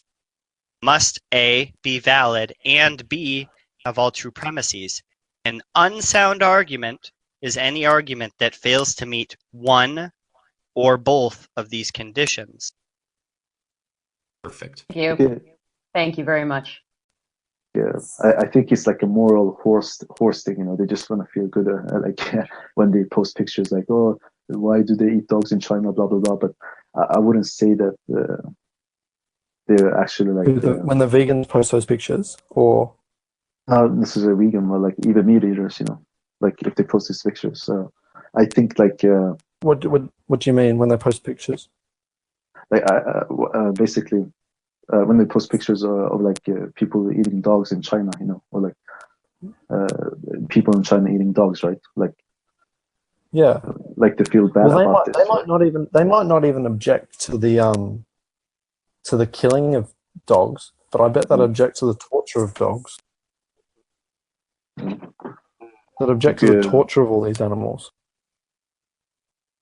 and killing of most of them. You know, probably. you can add to this like. Humans have more value, and you can add premises. People can have like premises in their belief system, so they can say like it's wrong to kill a dog, you know, or like it's wrong to eat dogs, but it's okay to kill them, right? And humans have more value, so they can have like this extra set of beliefs in their belief system, right? I mean. This. Wait, so you think everyone? I don't know. I don't understand your argument quite. I mean, since you said that people wouldn't accept eating dogs or like treating animals bad, like certain types of animals, right? Yep. In their set of beliefs, right? Humans have moral value, and the trait is animals or like dogs cannot be treated this way, like premise number 34, you know, or like do you understand? You can add this premise, like you can add a set of premises to make your world justified. But okay, maybe that was too like we get too far, right? But let's just start with like you can still have the trait as humans and set of premises in your belief that animals be treated this way, XYZ, right? Do you follow? What you think? And people could add the premise not to be treated in a bad way, or like dogs shouldn't be treated this way, right? They can add this to their belief system and add it to every other animal that they care about arbitrarily. I mean, if we want to talk about logical consistency, you know, like this is my point, you know, like we can also talk about like the good things in veganism. I mean, later on, while I finish this essay. No, and it all goes together, right? Okay, people would rather live in a world where unnecessary killing, okay, doesn't occur. And unnecessary torture doesn't occur. If the trait vast majority of people would agree with that. The thing is I think, and this is my personal my personal thought, that I think that if you can put say X amount of premises and you first need and you first are concerned about making a logical consistent system, a logical, consistent moral system, you should add a premise that will say is wrong or is forbidden to cause unnecessary killing to conscious creatures, so that you then will not be able to add another premise that is okay to, for example, kill cows, or if it's okay to kill pigs, you know. So if you are saying that you can add X amount of premises, then you need to make sure that all that premises are consistent with each other and end in a logical conclusion, I think. Yeah, you're talking about like all the premises you mentioned. But the thing is, like, if one of the premises is true, then the whole argument becomes not. It doesn't have to. The conclusion doesn't necessarily have to be followed, right? It's false if one of the premises. The conclusion's not set depending on what people say in the argument. Okay. Beliefs. I mean, if you can have the personal belief, and this is actually now I just figure out like a very easy way to just like debunk this whole thing right away. Is that if I just have the belief that as a premise that animals do not have moral value, then the conclusion can never be deduced to animals have moral value. Like that would be like. If you believe that animals have no, if someone wants to bite the bullet on the fact that animals have no moral value, okay, then that's fine. Yeah. If someone wanted to say that every non-human animal doesn't have moral value, that's perfectly consistent to go and eat meat after then. I mean. Okay. What is the inconsistency here? Like, I mean, what is the absurdity? That's not inconsistent. It's not inconsistent, yes. But I mean, I'm saying the vast majority of people don't agree with that. Yes, because it's like a terrible position to hold. It's evil. It's an evil position to hold. Let's say you have another, like I just add the premise. Why wouldn't they hold this? Can you like mention? Why wouldn't they? Why wouldn't they? Believe this to be true? They might. Well, why do you think that was a? Because because people intrinsically care for animals. Okay, the whole planet. There's a vast majority of people care for animals. Okay, they believe they do have some kind of moral value, and most people are confused about how much moral value they think they should have. I think the answer is in moral value in the sense that will be consistent. Wait, what? In moral value in the sense that you cannot eat them or stab them or etc. You mean like? Yes. So if I say that a person has the belief of that it's that this is false, that you cannot do this to animals, right? Sorry, you have to say that again. Cut out. If a person would say in the premise that it's to do this to animals, right? No, because then you are making an argument. No, because name the trait isn't an argument. It's just a consistency test to see if you actually adhere to the beliefs you already have. You're naming premises, right? Like each premise, like premise number one is a belief that humans have moral value, right? No, but the person comes up with the premise. The person you're talking to comes up with the premise. Exactly. Okay. Exactly right. They have a premise that this is not okay to do to animals, like eat them, so put them in zoo, right? If they have this as a premise as well, then and if you're then trying to like appeal that,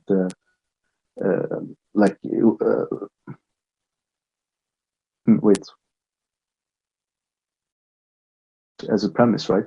You can never come to the conclusion they will be contradictory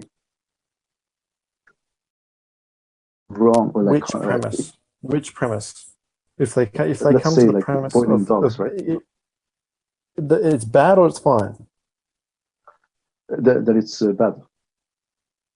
Bad. Okay.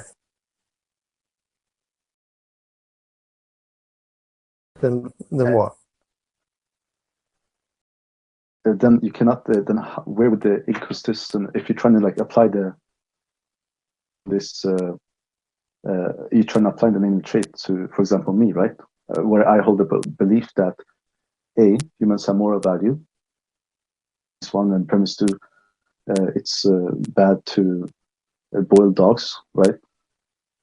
Yes. Or like a set of things that you would believe would be inconsistent about, right?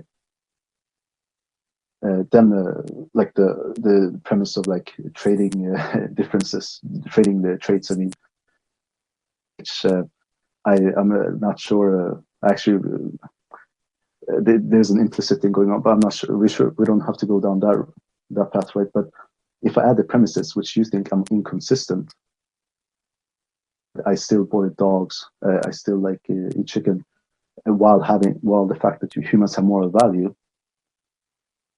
That I have these set of premises where you think I'm inconsistent, right? Do you follow? Like I'm trying to work out what you're trying to say. Okay. Are you saying that if you thought that boiling, not that, but if you thought animals do have moral value or don't in the premise, humans do or humans don't? Are you saying only humans do? Okay, so you're saying, yes, the original answer to the question is the person says only humans have moral value.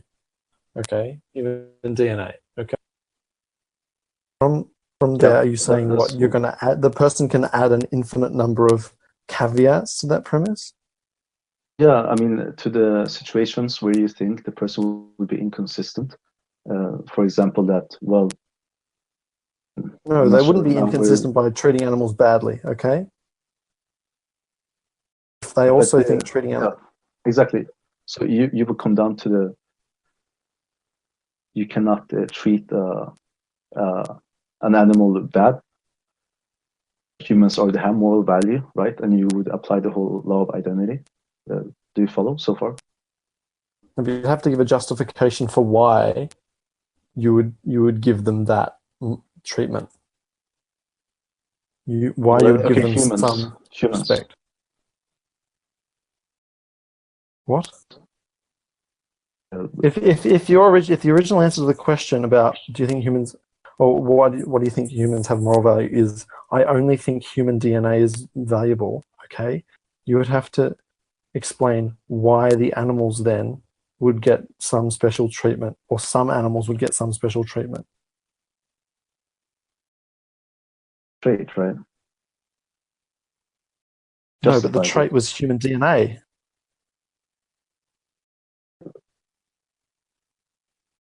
Okay. The trait given was humans or human DNA. Okay, you can't then go on and say, but we also don't like mistreating dogs, so we'll just add that in. That has nothing to do with human DNA. I would say that you can apply law of identity, and this would be the same. The object of human and the object of dog would be the same object. If the trait human DNA was present in the dog, okay, then it would be immoral to kill the dog then. It would be immoral to kill the dog. Okay. Yes. So if they had that trait. So good. I think so. If I had an extra premise saying that it's okay to do X, Y, Z, 2 dogs, right? This would make one of the premises false, right? This in the premise. Do you follow? Just hang on, say that again.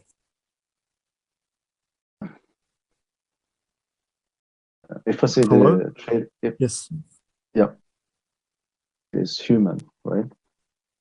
Yes. And then you would say I'm being inconsistent to dogs.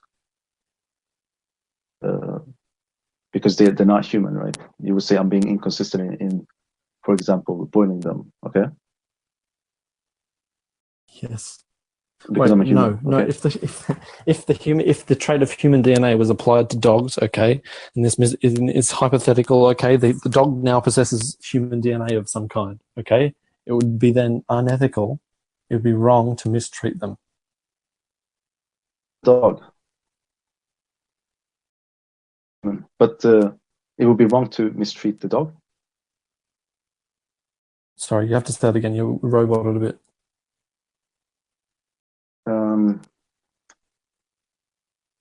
If I say that the trait is human, right? Yes. So then you would say that it's consistent to do XYZ to dogs, right? Yes, it would be perfectly fine to kill the dogs. Yes. If I add to my belief to the set of premises, it's not fine to do this to dogs, right? Like Okay. beliefs on my premise, okay? Right. Then their worldview is justified. Their worldview. You have to justify why you've added dogs. Like there's no, if the trait is human DNA, you can't whack in dog DNA. There's nothing dog DNA and human DNA don't have. What's the trait in between them? Yeah. So it's not human DNA that gives moral value. It's also it's dog DNA. What? They're saying that it's all right to do. It's not all right. I mean, to do this to dogs, right? I had this as a premise as well in my beliefs, right? And you would. So I think you would say that I would have to justify why I can't do this to dogs, right? Why I can or why I don't want to mistreat dogs. So you'd add you'd add dog DNA to the human DNA as the baseline for treatment of these people. It will become one of the premises you have in your beliefs, right? So doing this, like every situation you bring up that you would say is people would bite the bullet on, like having to boil the dog, right? Well, I would just say what people do in the net is like having like added this belief in the like in their beliefs, in the set of beliefs. So then the conclusion can never be the fact that and you don't have in the set of beliefs that animals have more value. Like you really want to be consistent on the fact that you want to do this to animals, but you don't want to do this to humans, right? What you do, like simple, is that you can actually just say as a set of your belief that animals do not have moral value. That could be like premise number. So if you like in the name the trait, the first part, what you want to deduce is animals have moral value, right? You want to have this as a conclusion. Am I right? Not necessarily. No, you just want people to be consistent. I agree. Sorry. With whatever they choose the premises to be. Okay. Yeah. So yeah. Sorry. That's true. So, but you want to show is inconsistent if they hold the premises to be true, the conclusion to be false. The fact that animals not have. No, I keep losing you over the robotiness. Okay, what did you say just then? So if a person would hold both the premises, actually, okay, if a person moral value, the set of what they believe in, right? So humans have moral value and animals don't have moral value. They just have it is one of the premise in their beliefs, right? In their beliefs, they have animals do not have moral value, right? One of their premises in their argument, in their if they want to derive a more logical framework of what they believe is right or wrong, right?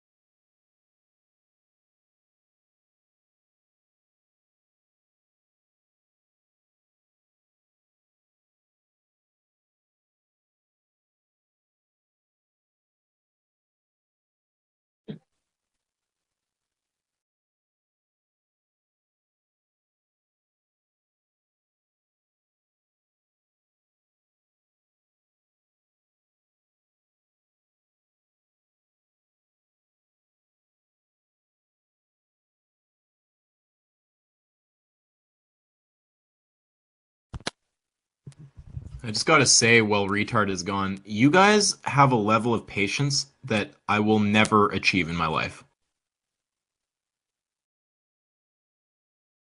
Lasso has been debating him since he left your server.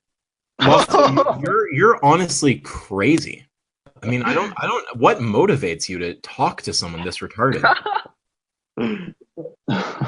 You're really still trying to say that the argument is valid, right? Oh, that guy's still here. I don't even know, like, if this is gonna go down, if this discussion is gonna go down, then you're just gonna like cut me off after like. Actually, I don't know. Is this your server or can you unmute me?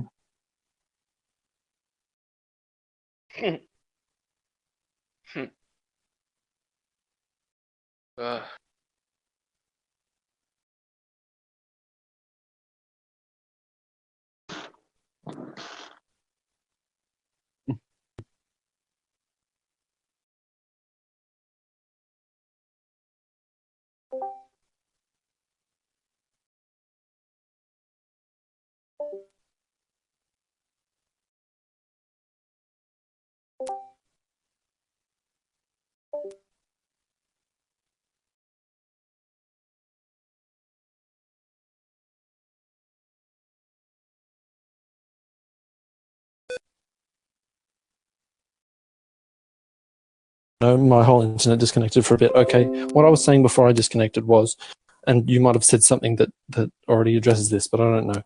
What I was saying was, you can't appeal, say human DNA is what gives moral value, and then also say also dogs' DNA also has some moral value as well. Okay, it can't be one and then tacked onto the other. Okay, that means either you're lying about the dog being what gives moral value and saying it's just the human, or you're saying neither of those are what gives moral value. If you're going to appeal to say that multiple different species deserve treatment, moral treatment of some kind, okay, you have to give a trait that applies to all of those species, not just tack them all on individually, okay? You're not naming one trait, you're just naming a bunch of arbitrary chosen things. Yeah, so then your trait would become arbitrarily chosen.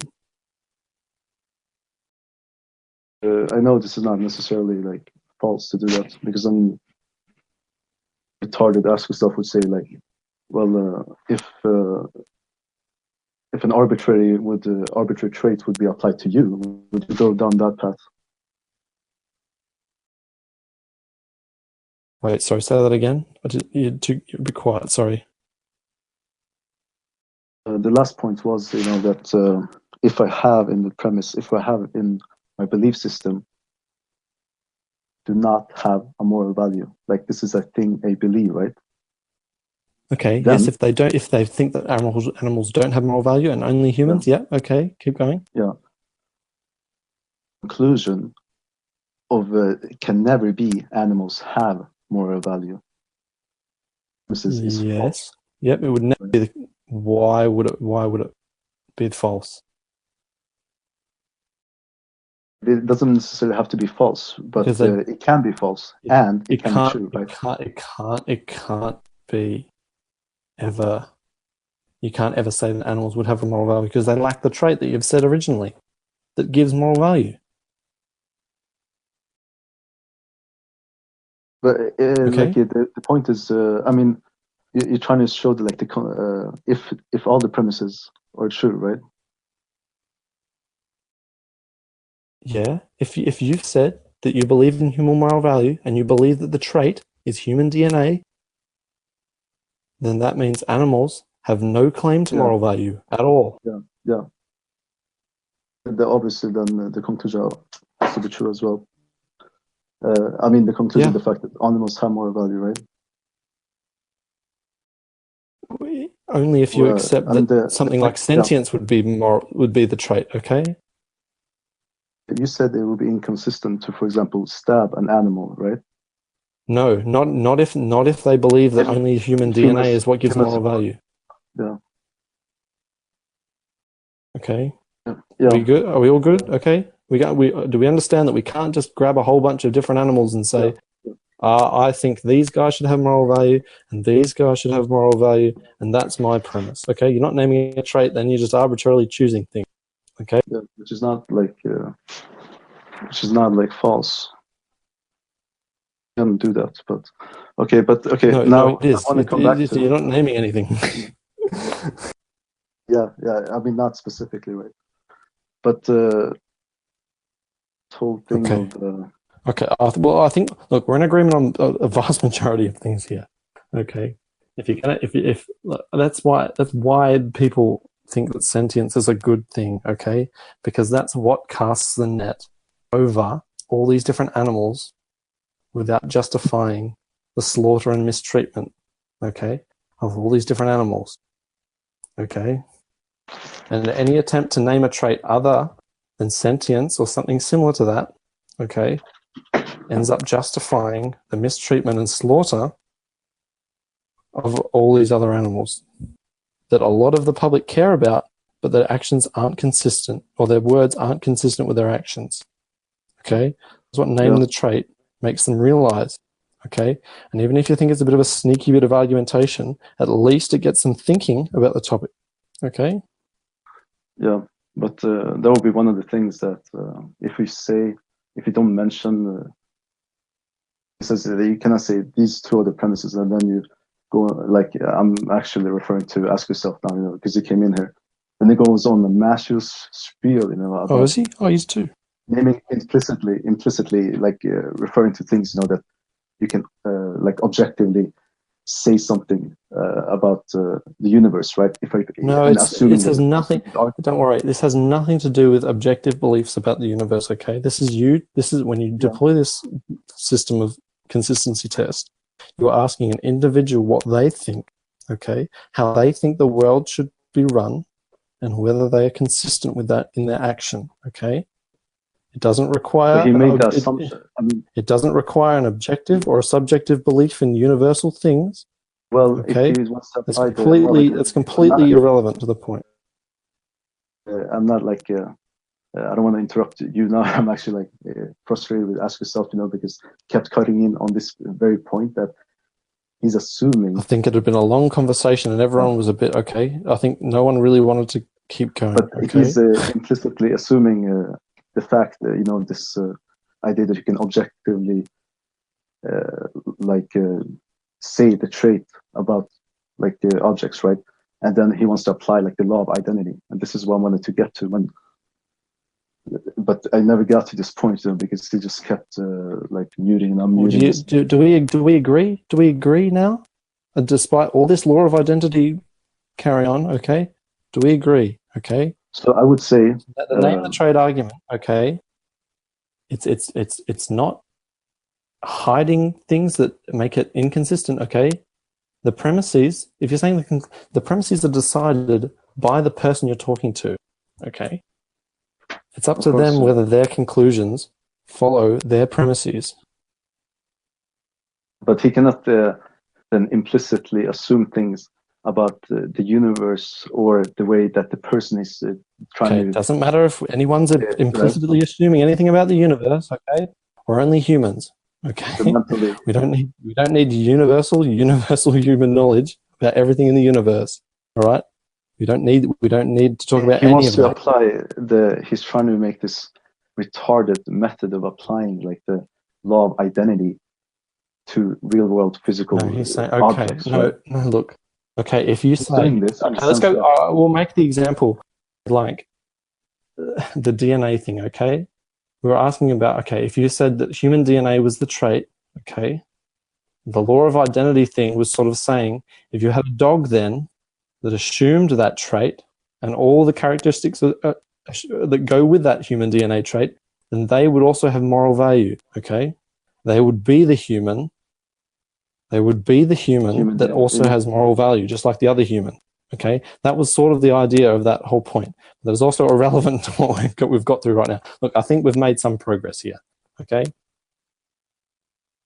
I mean, you would say that if I can't name a trait different in animals, then you can switch the traits, right?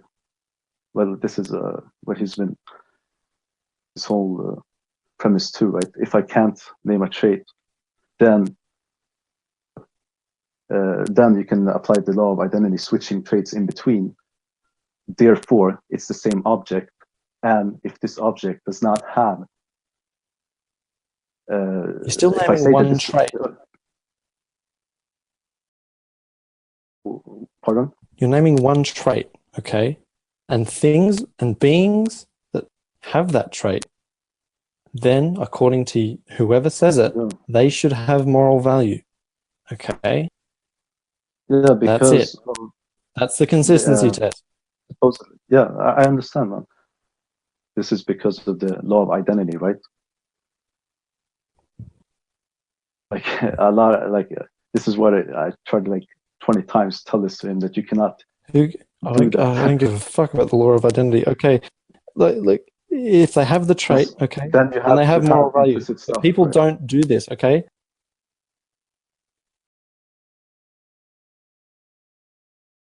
Look, I think we agree. I think I'm pretty sure we agree, my dude. Like, I mean, not the fact that it's valid, not the fact, because he really thinks. I think it's up to the person you're talking to whether whether their argument is valid or sound. Okay. Well, he believes that it's valid. You're only pointing at consistency. But no, he doesn't believe it's sound. He doesn't believe it's sound. But he believes that it's valid.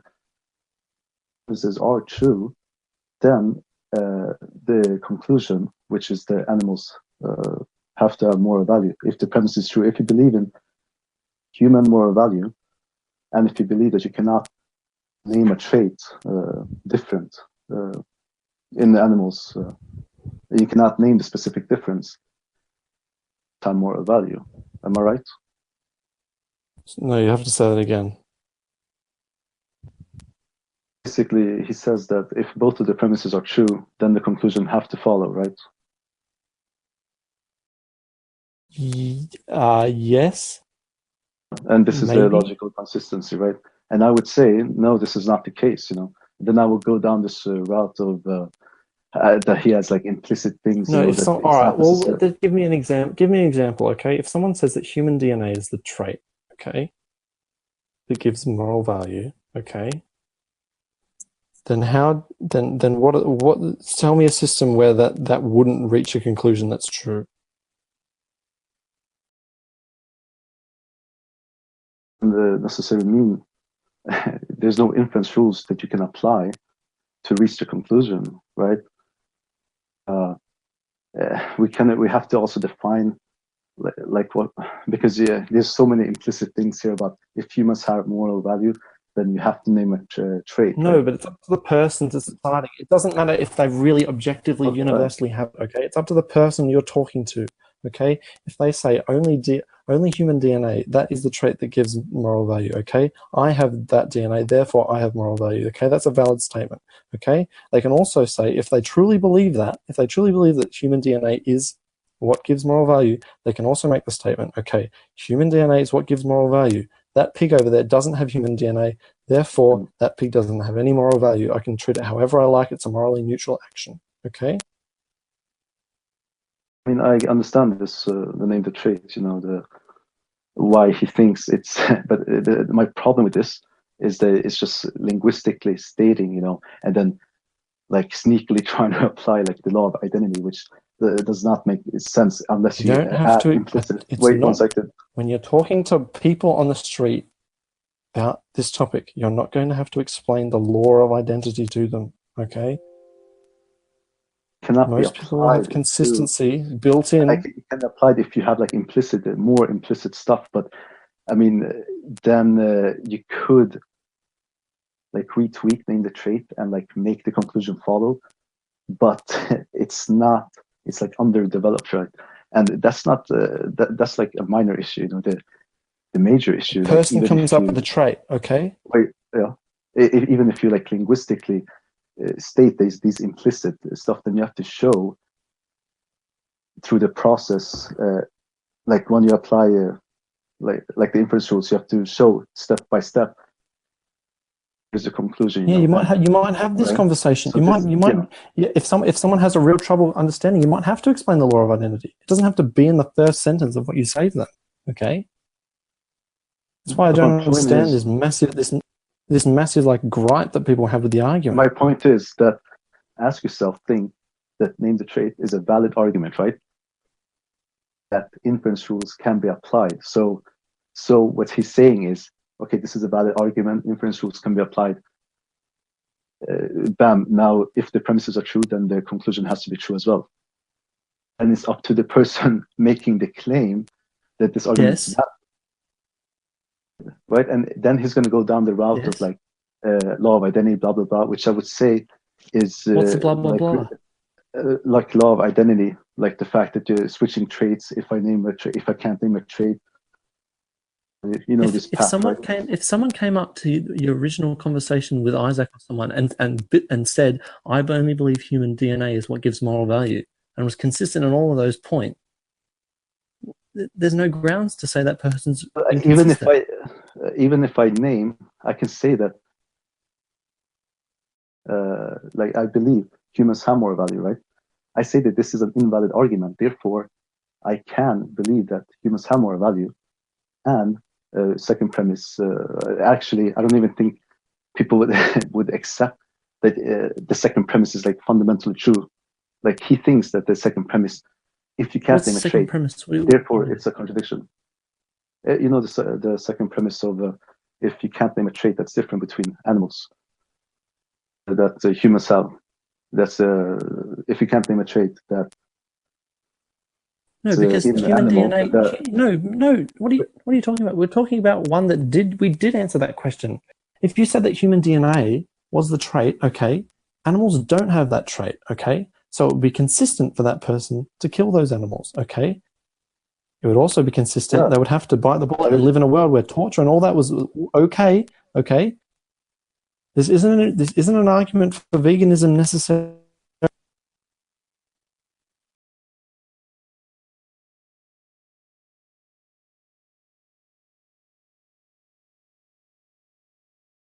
It's up to the person, okay, to decide the premises. It's up to the person to decide what they think gives human life moral value. I understand, but I don't think the conclusion then follows. We work from there, okay? That, like, premise 2 is like fundamentally true. What's fundamentally true? That humans have that. What do you mean by fundamentally true? That if you can't apply a trait, if you can name a trait, I mean, then you can switch these. Then there is no trait, and we would be living in the Wild West. Okay. I believe like this is a true premise, like fundamentally true premise, because he will go down the route of trying to apply law of identity to like, which I think is quite absurd. You know, that's the absurd part. The law of identity has nothing to do with the original argument. It can go there, but it doesn't necessarily have to. Okay. Right. The person. No, I know. But I'm trying to show that. Okay. So the gripe with the argument just seems really really petty when it's up to the individual who's being talked to come up with the premise and defend it and be consistent, okay? And when veganism isn't even the necessary result of it, okay? Do you understand that I think that name the trait is invalid, that even if I say the premise 1 and premise 2 is true, even if these both premises are true, I do not think. So if you think, so okay, so let's go to the DNA thing again and go with that. All right, someone says that someone says that human DNA is what gives moral value. Okay, I have moral DNA, therefore I have moral value. Okay, why is that an invalid argument? Wait, so can you repeat that? If someone comes up to you and says, okay, I think the trait that gives moral value is human DNA. I possess human DNA, therefore I possess moral value. Why is that not valid?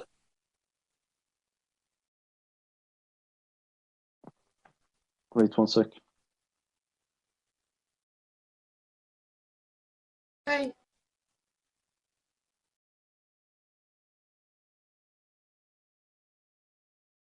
Hello? Yep, I'm still here. I'm still good. Okay. Something happening here? You're trying to, okay. I don't think, yeah. So what I said before is, I do not think this is a valid argument, right? And you're asking me why. You don't think that's a valid argument, or you do? Yeah. Bye. Go down this, the path, you know, like assigning proposition, but I really don't want to go down that path. I just want to say, now it's like out in the open, right? I can just say that it's out in the open because it has not, you don't apply any inference rules to the premises to infer the conclusion. So by guarantee that it's out in the open, whether it's valid or not, right? You don't necessarily, but I can also go down the route of saying that it's not valid. That would, I would have to make you said before it's not necessarily valid. So you have to tell me why. You have to tell me why. You have to tell me why it's not necessarily valid. This is because no evidence has been shown. Has been shown that can guarantee.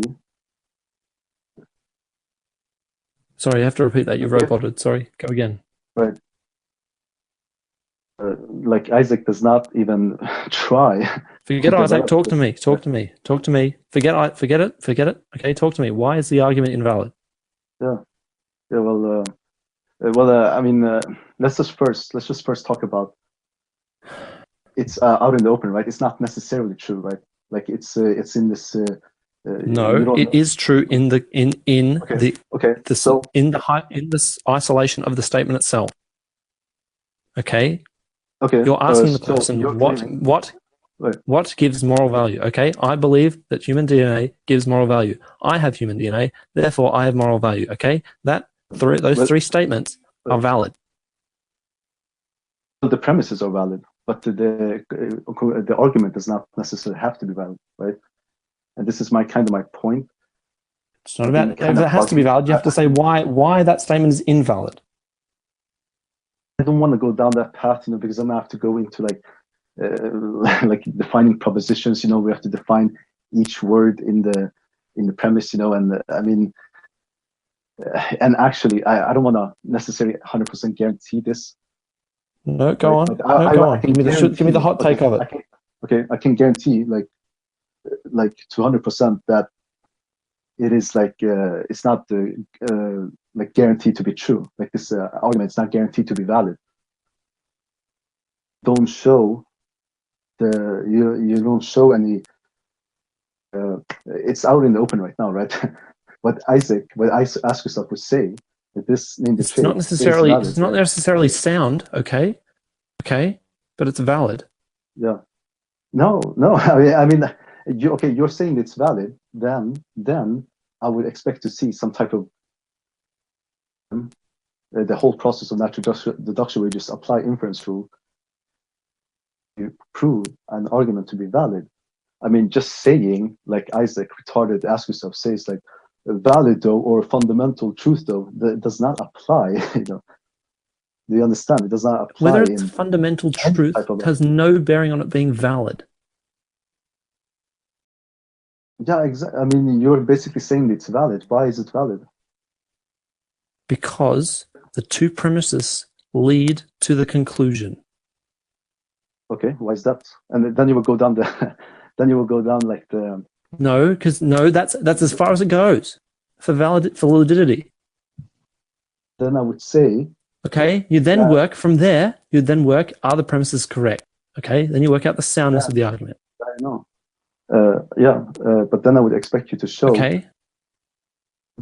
Showing this, right? Like you're not you here now, and this is why there's so many like implicit things going on. It's because Isaac, the fucking 4-year-old retard, you know, thinks that you can linguistically state premises, and then like you're trying to like fucking sneak in and then like implicitly assume things about like reality and like. Do you understand that you implicitly assume all this stuff, and then therefore the conclusion, right? So I would say that this is majorly stupid. This has nothing to do with whether whatever the trait is valid. You're talking about soundness. You're talking about exploring the premises. Okay. No, if you say that, okay, then I would expect, and you're saying the premises are true, and it leads to the conclusion also being true, like the list of inference rules applied. Okay, you need to tell me what you mean by inference rules. Okay, you need to give me a 30-second thing. What do you mean by inference rules? Are the valid rules that you can use to derive new propositions, like new claims. Like they claim that humans have moral value or animals don't have moral value. These are propositions, That's right? what that doesn't sound like it would affect the validity of an argument. Okay, I can make a valid argument about something that's objectively false. Okay. Well, if you say like an argument is valid by the inference rule, and then you would lead to the conclusion, right? Then if the premises are true, then the conclusion is true as well. Claim that an argument. Okay, let's ignore the fact. It doesn't mean the conclusion is true. If you say an argument is valid, then the conclusion has to be true as well, right?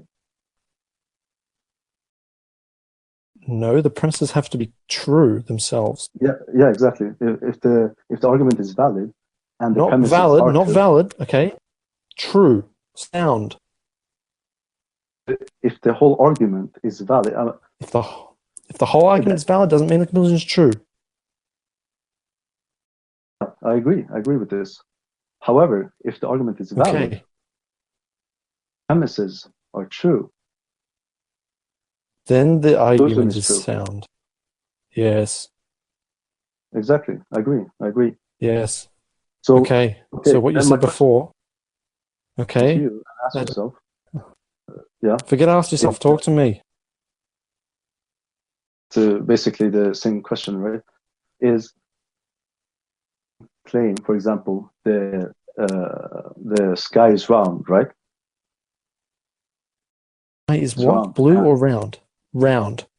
Yeah, the earth is round and the sky is blue. Okay. Premise number 1. And premise number 2. These two premises are true, right? You would agree. Earth is round and the sky is blue. Okay, yes, go on. Even like something okay, so therefore I'm gonna eat spaghetti. No, hang on. That's not how an argument. No, because the first thing has to follow from the second thing. Like the premises has to follow the conclusion, right? And my whole point, that I've been kind of like for actually months, now. In order to infer the conclusion, you have to show the inference rules, like the rules of inference. Like these are the valid way conclusion.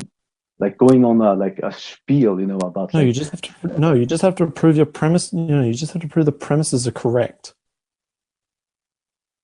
and why So the the conclusion conclusion's follows. true. Okay, wait. Okay, this is what ask yourself would say. You just have to prove that the premises are correct, right? And okay, so would you say that my argument about premise 1, the Earth is round, premise 2, the sky is blue, therefore I'm eating spaghetti, No, right? I've proven. no, the second premise would have to do with something to do with the Earth being round. The sky being blue would be I know you're a new trying premise to 1. structure it to name the trait, but you can actually have like a whole other structures to arguments, right? Point, them harping on. What? No, because an argument that you're saying would have to be something like, the Earth is round, this is Earth, therefore what I'm standing on is round. Okay, it would have to be something like that. The two premises, the Earth is round and the sky is blue, wouldn't follow each other. And I mean, you can show this with soundness, right? But my point is that name the trait is basically in that format, that even... You think it's in that format? To be true, the premises doesn't have to be Well, true. no, it's not. It's not, because you ask the person what they think the trait is. Okay? Yeah, They are coming up with the first. They are coming up with the first premise. Okay? Yeah. They are coming up with X gives moral value. Okay? Then you'll have to provide the second premise. I understand this. Basically, ask yourself is the linguistic explanation, right? However, I'm like, even if the you don't have to explain this to someone you're talking to. No, you don't have to explain this. No, I mean, basically, even if the premises are true as well, so follow. I want to go back to the. He's saying that the claim is valid, right? So if the premises are true, then the conclusion is true, right? He's saying that. Did you follow?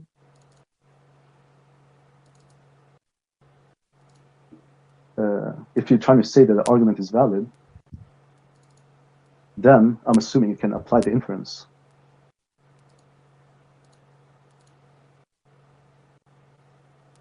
Well, go on.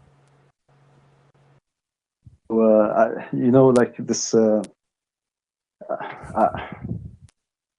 Actually false, like using soundness. I don't want to. We can actually leave that like on the shelf, right? This is what I even posted in the forum, right? Is the fact of validity, right? He's claiming, he said this a lot of times. It's a valid argument, basically. If the premises are true, it has to be true as well. And this is my then basically this is why I'm starting this hashtag, name the inference, because okay, then if you're just claiming out of thin air that this is argument, then I can as well just claim that if I have the premise the sky is blue and the Earth is round, these two premises, ask yourself is retarded. The statement is true. No, you said no. Say the whole argument you were going to say there. Okay, so you wouldn't. The sky is blue. Then what? Premise number 1. Premise 2. The Earth is round. 2 premises.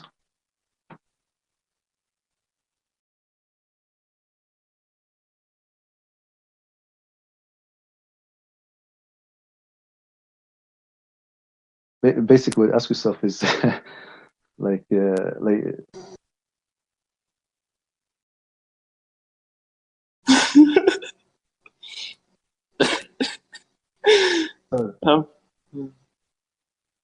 Hello.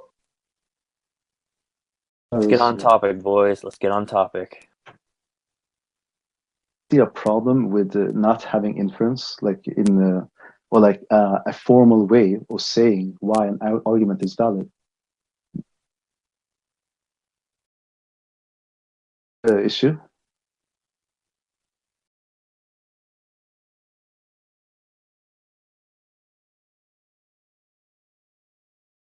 Okay.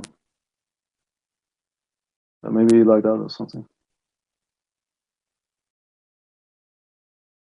What's this hashtag you want to use? Well, I bring that like inferences. He's not developing name the trait and showing why the argument is valid or fundamentally truth, though, and then he's just trying to bring up an example like the Wikipedia, like all men are mortal. Socrates is a man, mortal, right? And saying like this is a fundamental argument, and so is name the trait, but completely missing the point that you can apply the inference rule, implication elimination to the Socrates example, right? Do you get it? I mean, a little bit. I'm This just is the trying whole. to. So you're saying name the inference. If he claims that it's a valid argument, then he supposedly can apply the inference rules to derive the conclusion. So you want him to basically name a conclusion as well. Inference, the rules of inference. I mean, there's a lot of there's actually infinite because you can derive new inferences based on each other, right? But the point, claiming it's a valid argument without just out of thin air, and this is retarded. This is anything can be a valid argument out of thin air. Okay. This is what he's basically saying because he is refusing to name the inference. You can say ridiculous things and make a valid argument. Okay. So what There's would you no say? bearing on whether it's sound. So what's the inference in your eyes? Trait. I mean, I think he's. It is implicit. There's a lot of implicitness going on, But I mean, do you guys get the point? Like I cannot make any argument up and say that this is valid. Obviously, yes, you can. My as long as it is valid, as long as the two premises, as long as the conclusion follows from the two premises, has no bearing on whether it's actually any of it's true. Okay, but it can be valid. Well, yeah. I mean, I cannot come up with any argument in claiming it's valid without showing some type of. This work would be applying inference in a step-by-step, and this whole process being called. What you've described to me as applying inference sounds like you deciding whether it's sound or not. Okay, that has nothing. It's standard. It's standardized. There's standard rules. Like inference rules are like standard, formal. It's not like completely. Informal where you have to. Well, then you have to give me examples. You have to give me an example. Then, okay, you have to give me an example of then two correct premises that don't lead to a valid conclusion. If let's use the modus ponens one, right? So if the implication it's raining, therefore I'm going to get wet, right? No, that's not. You didn't even name enough parts of the argument there. You'd have to say it's raining outside, therefore, if I go outside, I will get wet or something like that. Oh, I don't know, man. But dude, you're missing a part of the argument. You didn't even name two premises. But do you know like implication? Oh wait, dude. Premise one, it's raining. Yes. You have to say if it's raining, therefore I'm going to get wet. So far, so good. Depends on your last part. It could be valid at this point. Okay. So the conclusion. Your conclusion is I'm wet. Therefore, I'm wet. No, because it depends where you are. No, you're missing out a putty premise. Okay, I'm saying the implication is say where true. it's raining. But okay, that's like okay. This is why it's retarded to actually. No, because it's not even valid. No, it's not even valid because. Oh, shit. Dude, just one sec. And this is called implication elimination, right? So therefore, I know this whole argument is invalid, like format, if you will, right? True. Then the conclusion always will follow. Like, man, I hope to God, ask yourself, will like one day, like. No, because you said it's raining. You said two parts. You said it's raining, therefore I'm going to get wet. Yeah. Okay. I'm one premise is it's raining. No, no, you didn't. It's not valid yet. Because of the inference rule, implication elimination. You can eliminate the what's it called, the conclusion in the implication in this case, right? So I can show you an inference rule. I can tell you, I'm being honest, I don't know any inference rules at all. That's and fine. I could tell you that that's not a valid argument. Okay, so to repeat, I have a premise, an implication, right? This implication is, okay, it's raining, therefore I'm going to get wet. Okay, this is one premise. Okay, no, that's not a premise. You just gave a solution. You gave a conclusion in that premise. No, man, you can have implications in the premise, right? Okay, I will give you another inference rule if that's. I mean, okay. I'm rich. One premise. Mm-hmm. Yourself is retarded. That's one premise. That's second premise. Okay. Didn't have anything to do with the first premise. Okay, right. No. Okay. Conclusion. I'm rich and ask yourself is retarded. So I can use the and conjunction, the conjunction inference. No, because your second thing didn't have anything to do with the first thing. It's an and implication. I can show like the conclusion. I am rich and ask yourself is retarded because of the and conjunction. Do you get it? Like I can show an inference rule to show why the argument is valid. No, if you'd said, you'd have to say like all rich people are retarded. Ask yourself is rich. Therefore, ask yourself is retarded. No, okay, dude, you can do that as well. But that's a valid argument. What you said wasn't. You're saying two different things. You're saying like it's raining outside and it's cold inside. They're two separate things. And you're lumping them together. You make an argument. The second premise has to have something to do with the first one. It has to affect the first one. Create the conclusion. Do you understand that implication can be part of the premise? Like I can have the implication unplug my computer, it will lose charge. I can have this implication in the premise, right?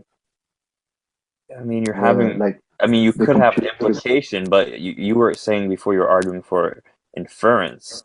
Yeah, and I'm trying to show that example of a valid argument. Unlike you can't. You didn't give a valid argument. It does not do this. It doesn't show like the inference. It doesn't name the inference of why it would be valid. Okay, so explain that. I don't get how you're applying your inference references to name the trait. Okay, so ask yourself, I've consistently said that this is a valid argument, right? Yeah, a logical argument. Yeah. So what he means, basically that you can apply like an inference rules to show that the conclusion has to always be true when the premises are true. Like this is the idea of inference. This is like fundamental within logic, right?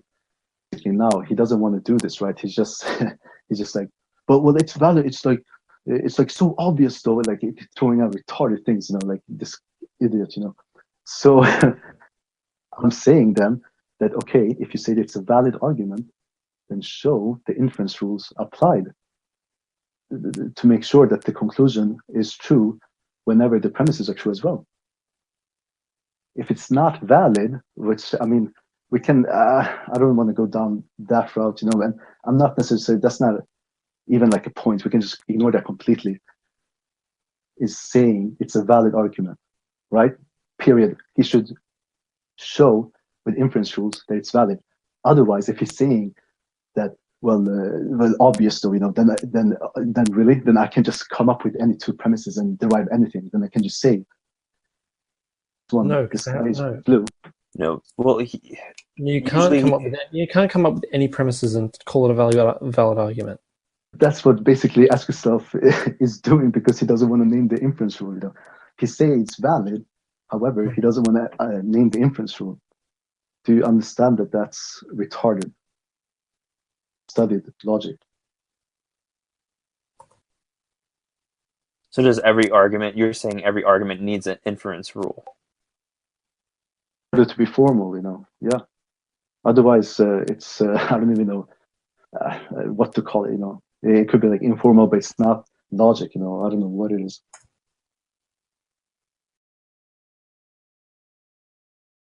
So what? So go through name the trait and tell me where you're missing it. You're missing pieces that you need to call it a valid argument.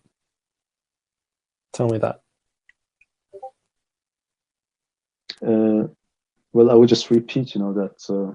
Well, I mean, this is then I can go down the road to like showing why name the trait is like invalid, right?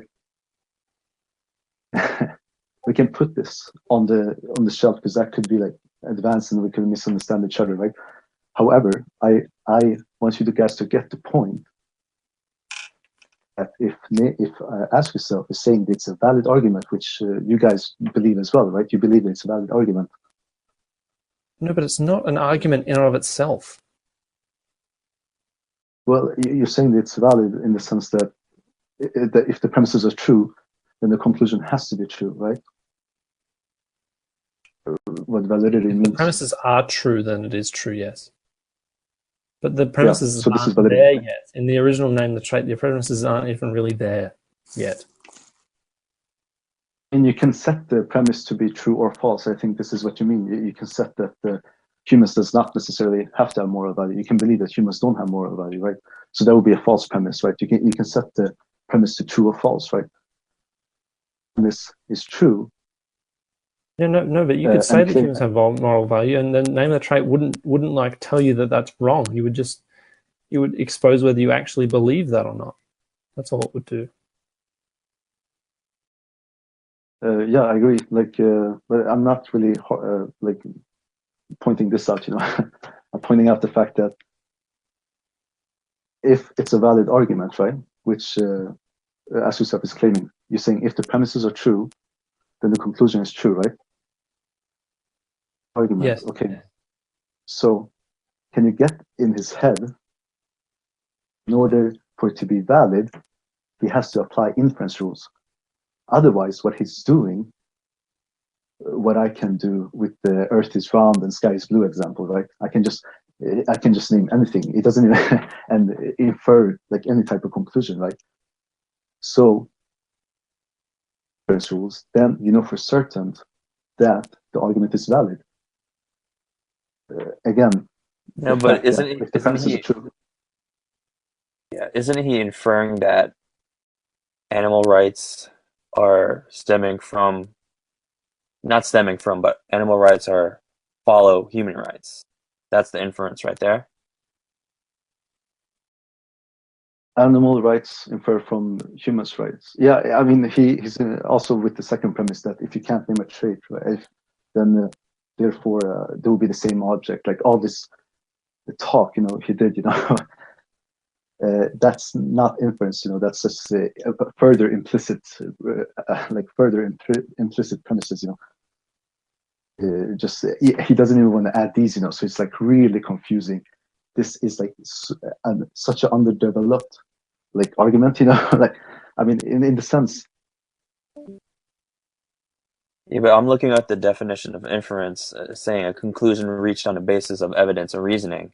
So when I say his inference is animal rights stem from human rights, that's what his inference is. They logically follow one another. The fact that humans have rights, therefore animals have to have moral rights as well. Is this what you said? Yeah, saying that animals have they logically follow human rights if you want to be consistent. Exactly, and this is why my objection would lie. That he's claiming that it follows, right? Then I would expect him to apply or show the inference rules. You can use several inference rules, right? As long as you show the sequence of these rules to apply in order to infer the conclusion, right? If we take the I'm rich and Ask Yourself is retarded example, I have two premises, right? There will be just one simple inference there, which is called. So therefore, I can conclude that I'm rich and so that would be one case of an inference rule shown to the argument with confidence, say that this is a valid argument. So you're The saying inference rule would just tell you that the two premises don't follow each other. They don't talk about each other. They have nothing to do with each other. Is inference just like skepticism of the premises? I mean, it's the proof of showing why an argument is valid. If you don't, actually, this whole it's just each step, right? Natural deduction. You can search that on Google as well. It's the whole process of showing why a conclusion is true from the premises. So, conclusion is true, or is it a conclusion that's valid? Two different things. I mean, it's inferred from the premises, like that the argument is valid. So, if the premises are true, it has to be that the conclusion is true as well. This is what I'm talking about. In your example, I am rich, and ask yourself is retarded. What does that equal? Conclusion in that. Okay, so my argument to you, I'm just throwing out an argument now, and I'm also claiming that it's valid, right? Okay. Okay, I'm telling you, my premise is, I'm rich, and ask yourself is retarded. These are true premises, right? Two premises, yeah. Yeah, then I would tell you this is, therefore, ask yourself is retarded, right? Premise 1, I'm rich. Premise 2, ask yourself is retarded. Conclusion, I'm rich, ask yourself is retarded, right? This whole logic formula of I'm rich and ask yourself is retarded, the conclusion, I can prove this with the inference rule and conjunction to you. How can you prove that? Inference rule. Then, and I show that the conclusion leads from the premises. Okay, I mean that makes sense on like almost like a mathematical basis. Like, yeah, it's but, like. Do you starting to feel like my point? Like, do you at least understand the? Yeah, I mean, but it's very loose. You're just saying like you're basically saying, I am rich plus ask yourself is retarded equals I am rich. You're Ask making yourself two is arguments, and you're just masking it as one argument. Wait. It's not one showing. argument. I can show that If you argument. claimed it was valid, it's not a single valid argument. I mean, I can show the validity of that argument with the inference. No, because you have to make a claim in the first point. And you then mean if the premises are, if the premise, if one of the premises is false, for example, I'm not rich, right? Then the conclusion does not necessarily have to follow, right? Because validity means that the premises are true, therefore the conclusion is true. This is validity. If one of the premises is not true, then we're not talking about validity. Don't have to be true. They just have to follow logically from one another. Yeah, exactly. How do you show that? How would you show that? That's when you go further. It can be a valid argument until that point. Well, it's not. No, I mean, not necessarily. I mean, yeah, it could be a valid argument.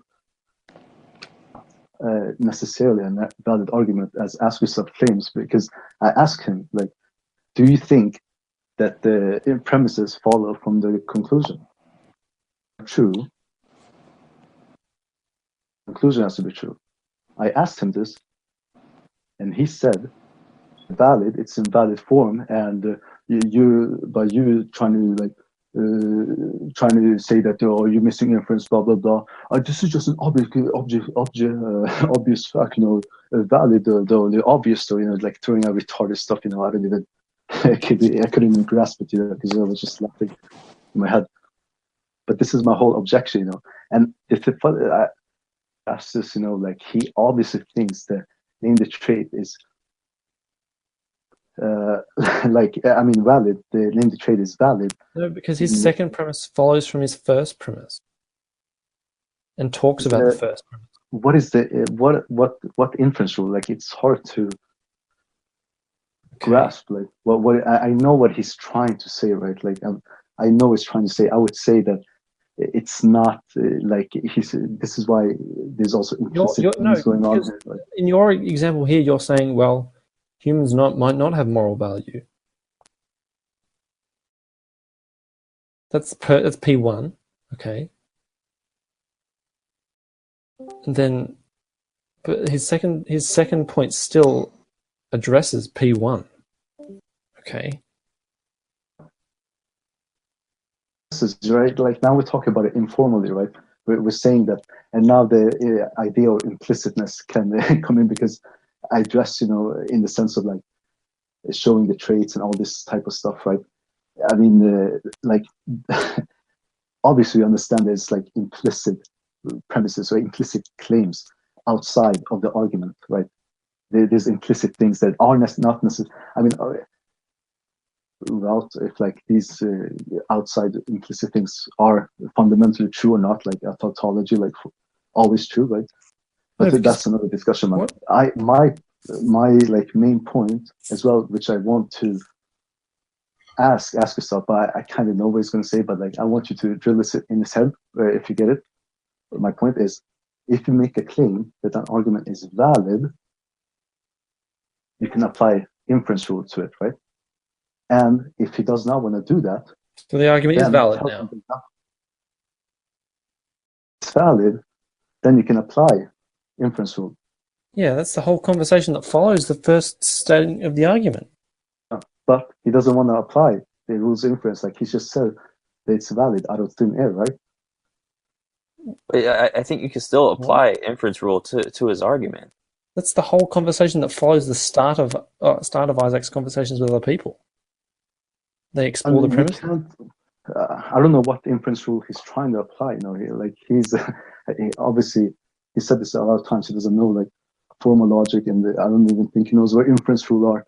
I mean, he has somewhat a little concept of like what validity is. Like if the premises in the argument is true, therefore the conclusion, right?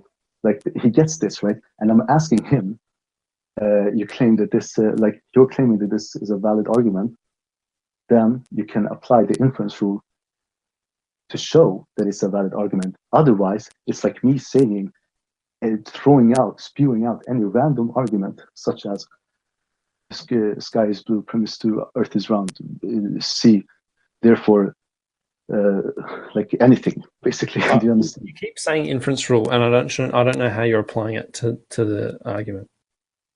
Okay. I'm not saying like I mean, I don't want to go down the route of like actually saying that name the trait is actually like, because then we have to like define what we mean in the premises, and that's like massive amount of work. What ask yourself is lacking is showing the inference rule, like to guarantee that this is a valid argument, right? He goes into the argument with the person he's talking to has already accepted that humans are of moral value. Small penis. Okay. All right. Retard, are you still there? Okay. All right. So for inference rule, applying it to name the trait, you could say humans have moral values, and animals have moral value. Therefore, humans and animals have moral value. That's using inference, your equation, to name the trait. So you say the first premise is true? Okay. Yeah, I do. Second premise is true? Yeah. Conclusion is true. There you go. Now, I would ask you, because now you're claiming that this is a valid argument, right? Mm-hmm. Then I would ask you the inference rule to guarantee that this is a valid argument. Otherwise, I can throw out any retarded argument, such as the sky is blue, and this premise 1, the sky is blue, premise 2, the earth is round. Therefore, anything, ask yourself, is retarded, your mama, do you get it? Like, I can throw out anything. This is valid. This is a valid argument. If I don't show the inference rules, then it's not in a standard guarantee that it's valid, right? Then just throwing out arbitrary argument and claiming validity. Yeah, but the thing with your inference rule is then it's never valid then with inference rule. Because you could say whatever, part 1, whatever part 2, and then the conclusion is part 1 and part 2. Obviously, there is, I mean, obviously there are valid arguments, right? This is why you prove stuff in math, right? But so name the trait okay, is not necessarily valid. give me an example of a valid inference rule like equation. I mean, I can do a new one, right? I already do the and conjunction. So let's do the implication, right? Okay. I mean, one premise, right? The like an or, okay? So the Earth is round, right? This is a true premise. Okay. Conclusion: Earth is round. Any claim, ask yourself, is retarded, but that doesn't have to be true or false. No. I'm asking you to use the equation that you're providing and give me an actual valid argument that we could all agree upon. Like an example of inference rule, right? Yeah, examples of a inference rule that actually, makes sense to everyone here. Of course, yeah. Let's do that. Okay. Do you know like the modus ponens? No. Okay. So there's an implication there. Okay, premise one. Therefore, I'm gonna get wet. This is a true implication, right? Premise one, therefore I'm going to get wet? Actually, it doesn't have to be true, but this is a premise, right? This is an implication, right? I'm saying that given this premise, which is the implication of it's raining, therefore I'm going to be wet, and premise two, it's raining, I'm wet. Okay, you're not answering my question. I'm giving you like if you follow, right? And I would say now. I know, but I just gave you the same thing. I just said humans have moral values and animals have moral values. Therefore, humans and animals have moral value. You're like, well, that can't be proved. That so why even bring up inference rule? Yeah, and then I would say like the premises doesn't have to be true there. Like I could just claim like animals don't have moral value. What's your point? I don't get what your point is then. It's not even valid. I mean, it's not. It's if he's claiming that it's valid, then he can apply the inference rule to show that it's valid, that the argument is valid. Like simple, because otherwise he's just arbitrarily throwing out an argument. Yeah, but you can't even provide me. You can't even provide me an example of inference rule that's valid. I already told you, like there's tons of inference rules, like implication, elimination, and the conjunction. Like yeah, but then I can just say to you that the premise isn't valid. I'm talking about like if the premise is valid or not. I'm talking about the validity. And validity again is if the premise is true, then the conclusion is true, right? I mean, is it hard? So I'm not talking about if the premise is, if it's set to false, and obviously it's not. Then you don't even go down the path to validity, right? I mean, if the premise is true, and the conclusion has to be true. If the premise is false. If the two premises are true, that means it would have to be sound. The argument's sound then, depending if the premise is false, then the conclusion can be true or false. Like it can go either way, right? But if the premise is true and the argument is valid,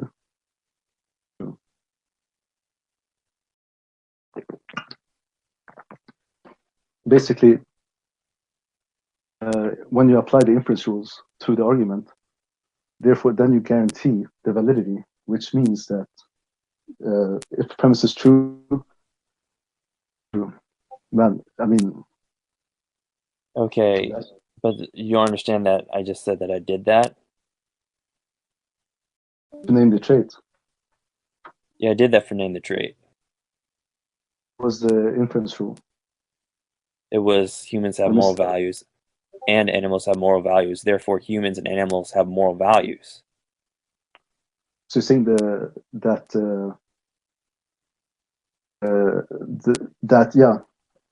that argument is valid, right? So what if I reject one of the premises? So then that brings me back to my point that using inference rule, according to you, then I could reject anything in any inference rule and make it invalid. Premises are true, then the conclusion is true as well. But I what could I'm say that saying- I could say that they're not true. Well, no. I mean, if you show the inference rule to the argument, showing that the premises is true, then the conclusion has to be true. Yeah, but I asked you to do that, and you couldn't do that. I asked Well, you to name any argument where that's true, and you couldn't provide me an example of that. Well, I did. I mean, okay, let's. I mean, so do you want to go to the and conjunction? It's true. Like the argument, okay. Premise one. Let's say it's true, right? Okay. It's also true. Premise one, I'm rich. Premise two, ask yourself is retarded.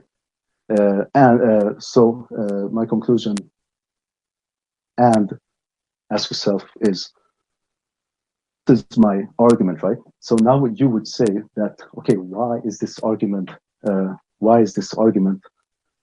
valid, or why is the conclusion true, right? To show validity, I can just show the inference rule, right? All right. But you also want to know. You also want to know, like, why the conclusion. Yeah, we talked about this. I mean, I get what you're saying, but I could also just reject what you're saying, because you're rejecting the name the trait formula, and I'm just rejecting your formula. So just bringing up the inference rule, you're just kind of going in circles. You don't really need it. Explain nothing. If I show that an argument is valid and the premises is true, I can show that the argument is valid, and I think this is what that the premises can be true or false, right? But remember, if I'm talking about if the conclusion is true as well, valid, number one, argument is valid. Number two, the premises are true. Infers the fact that the conclusion is also true.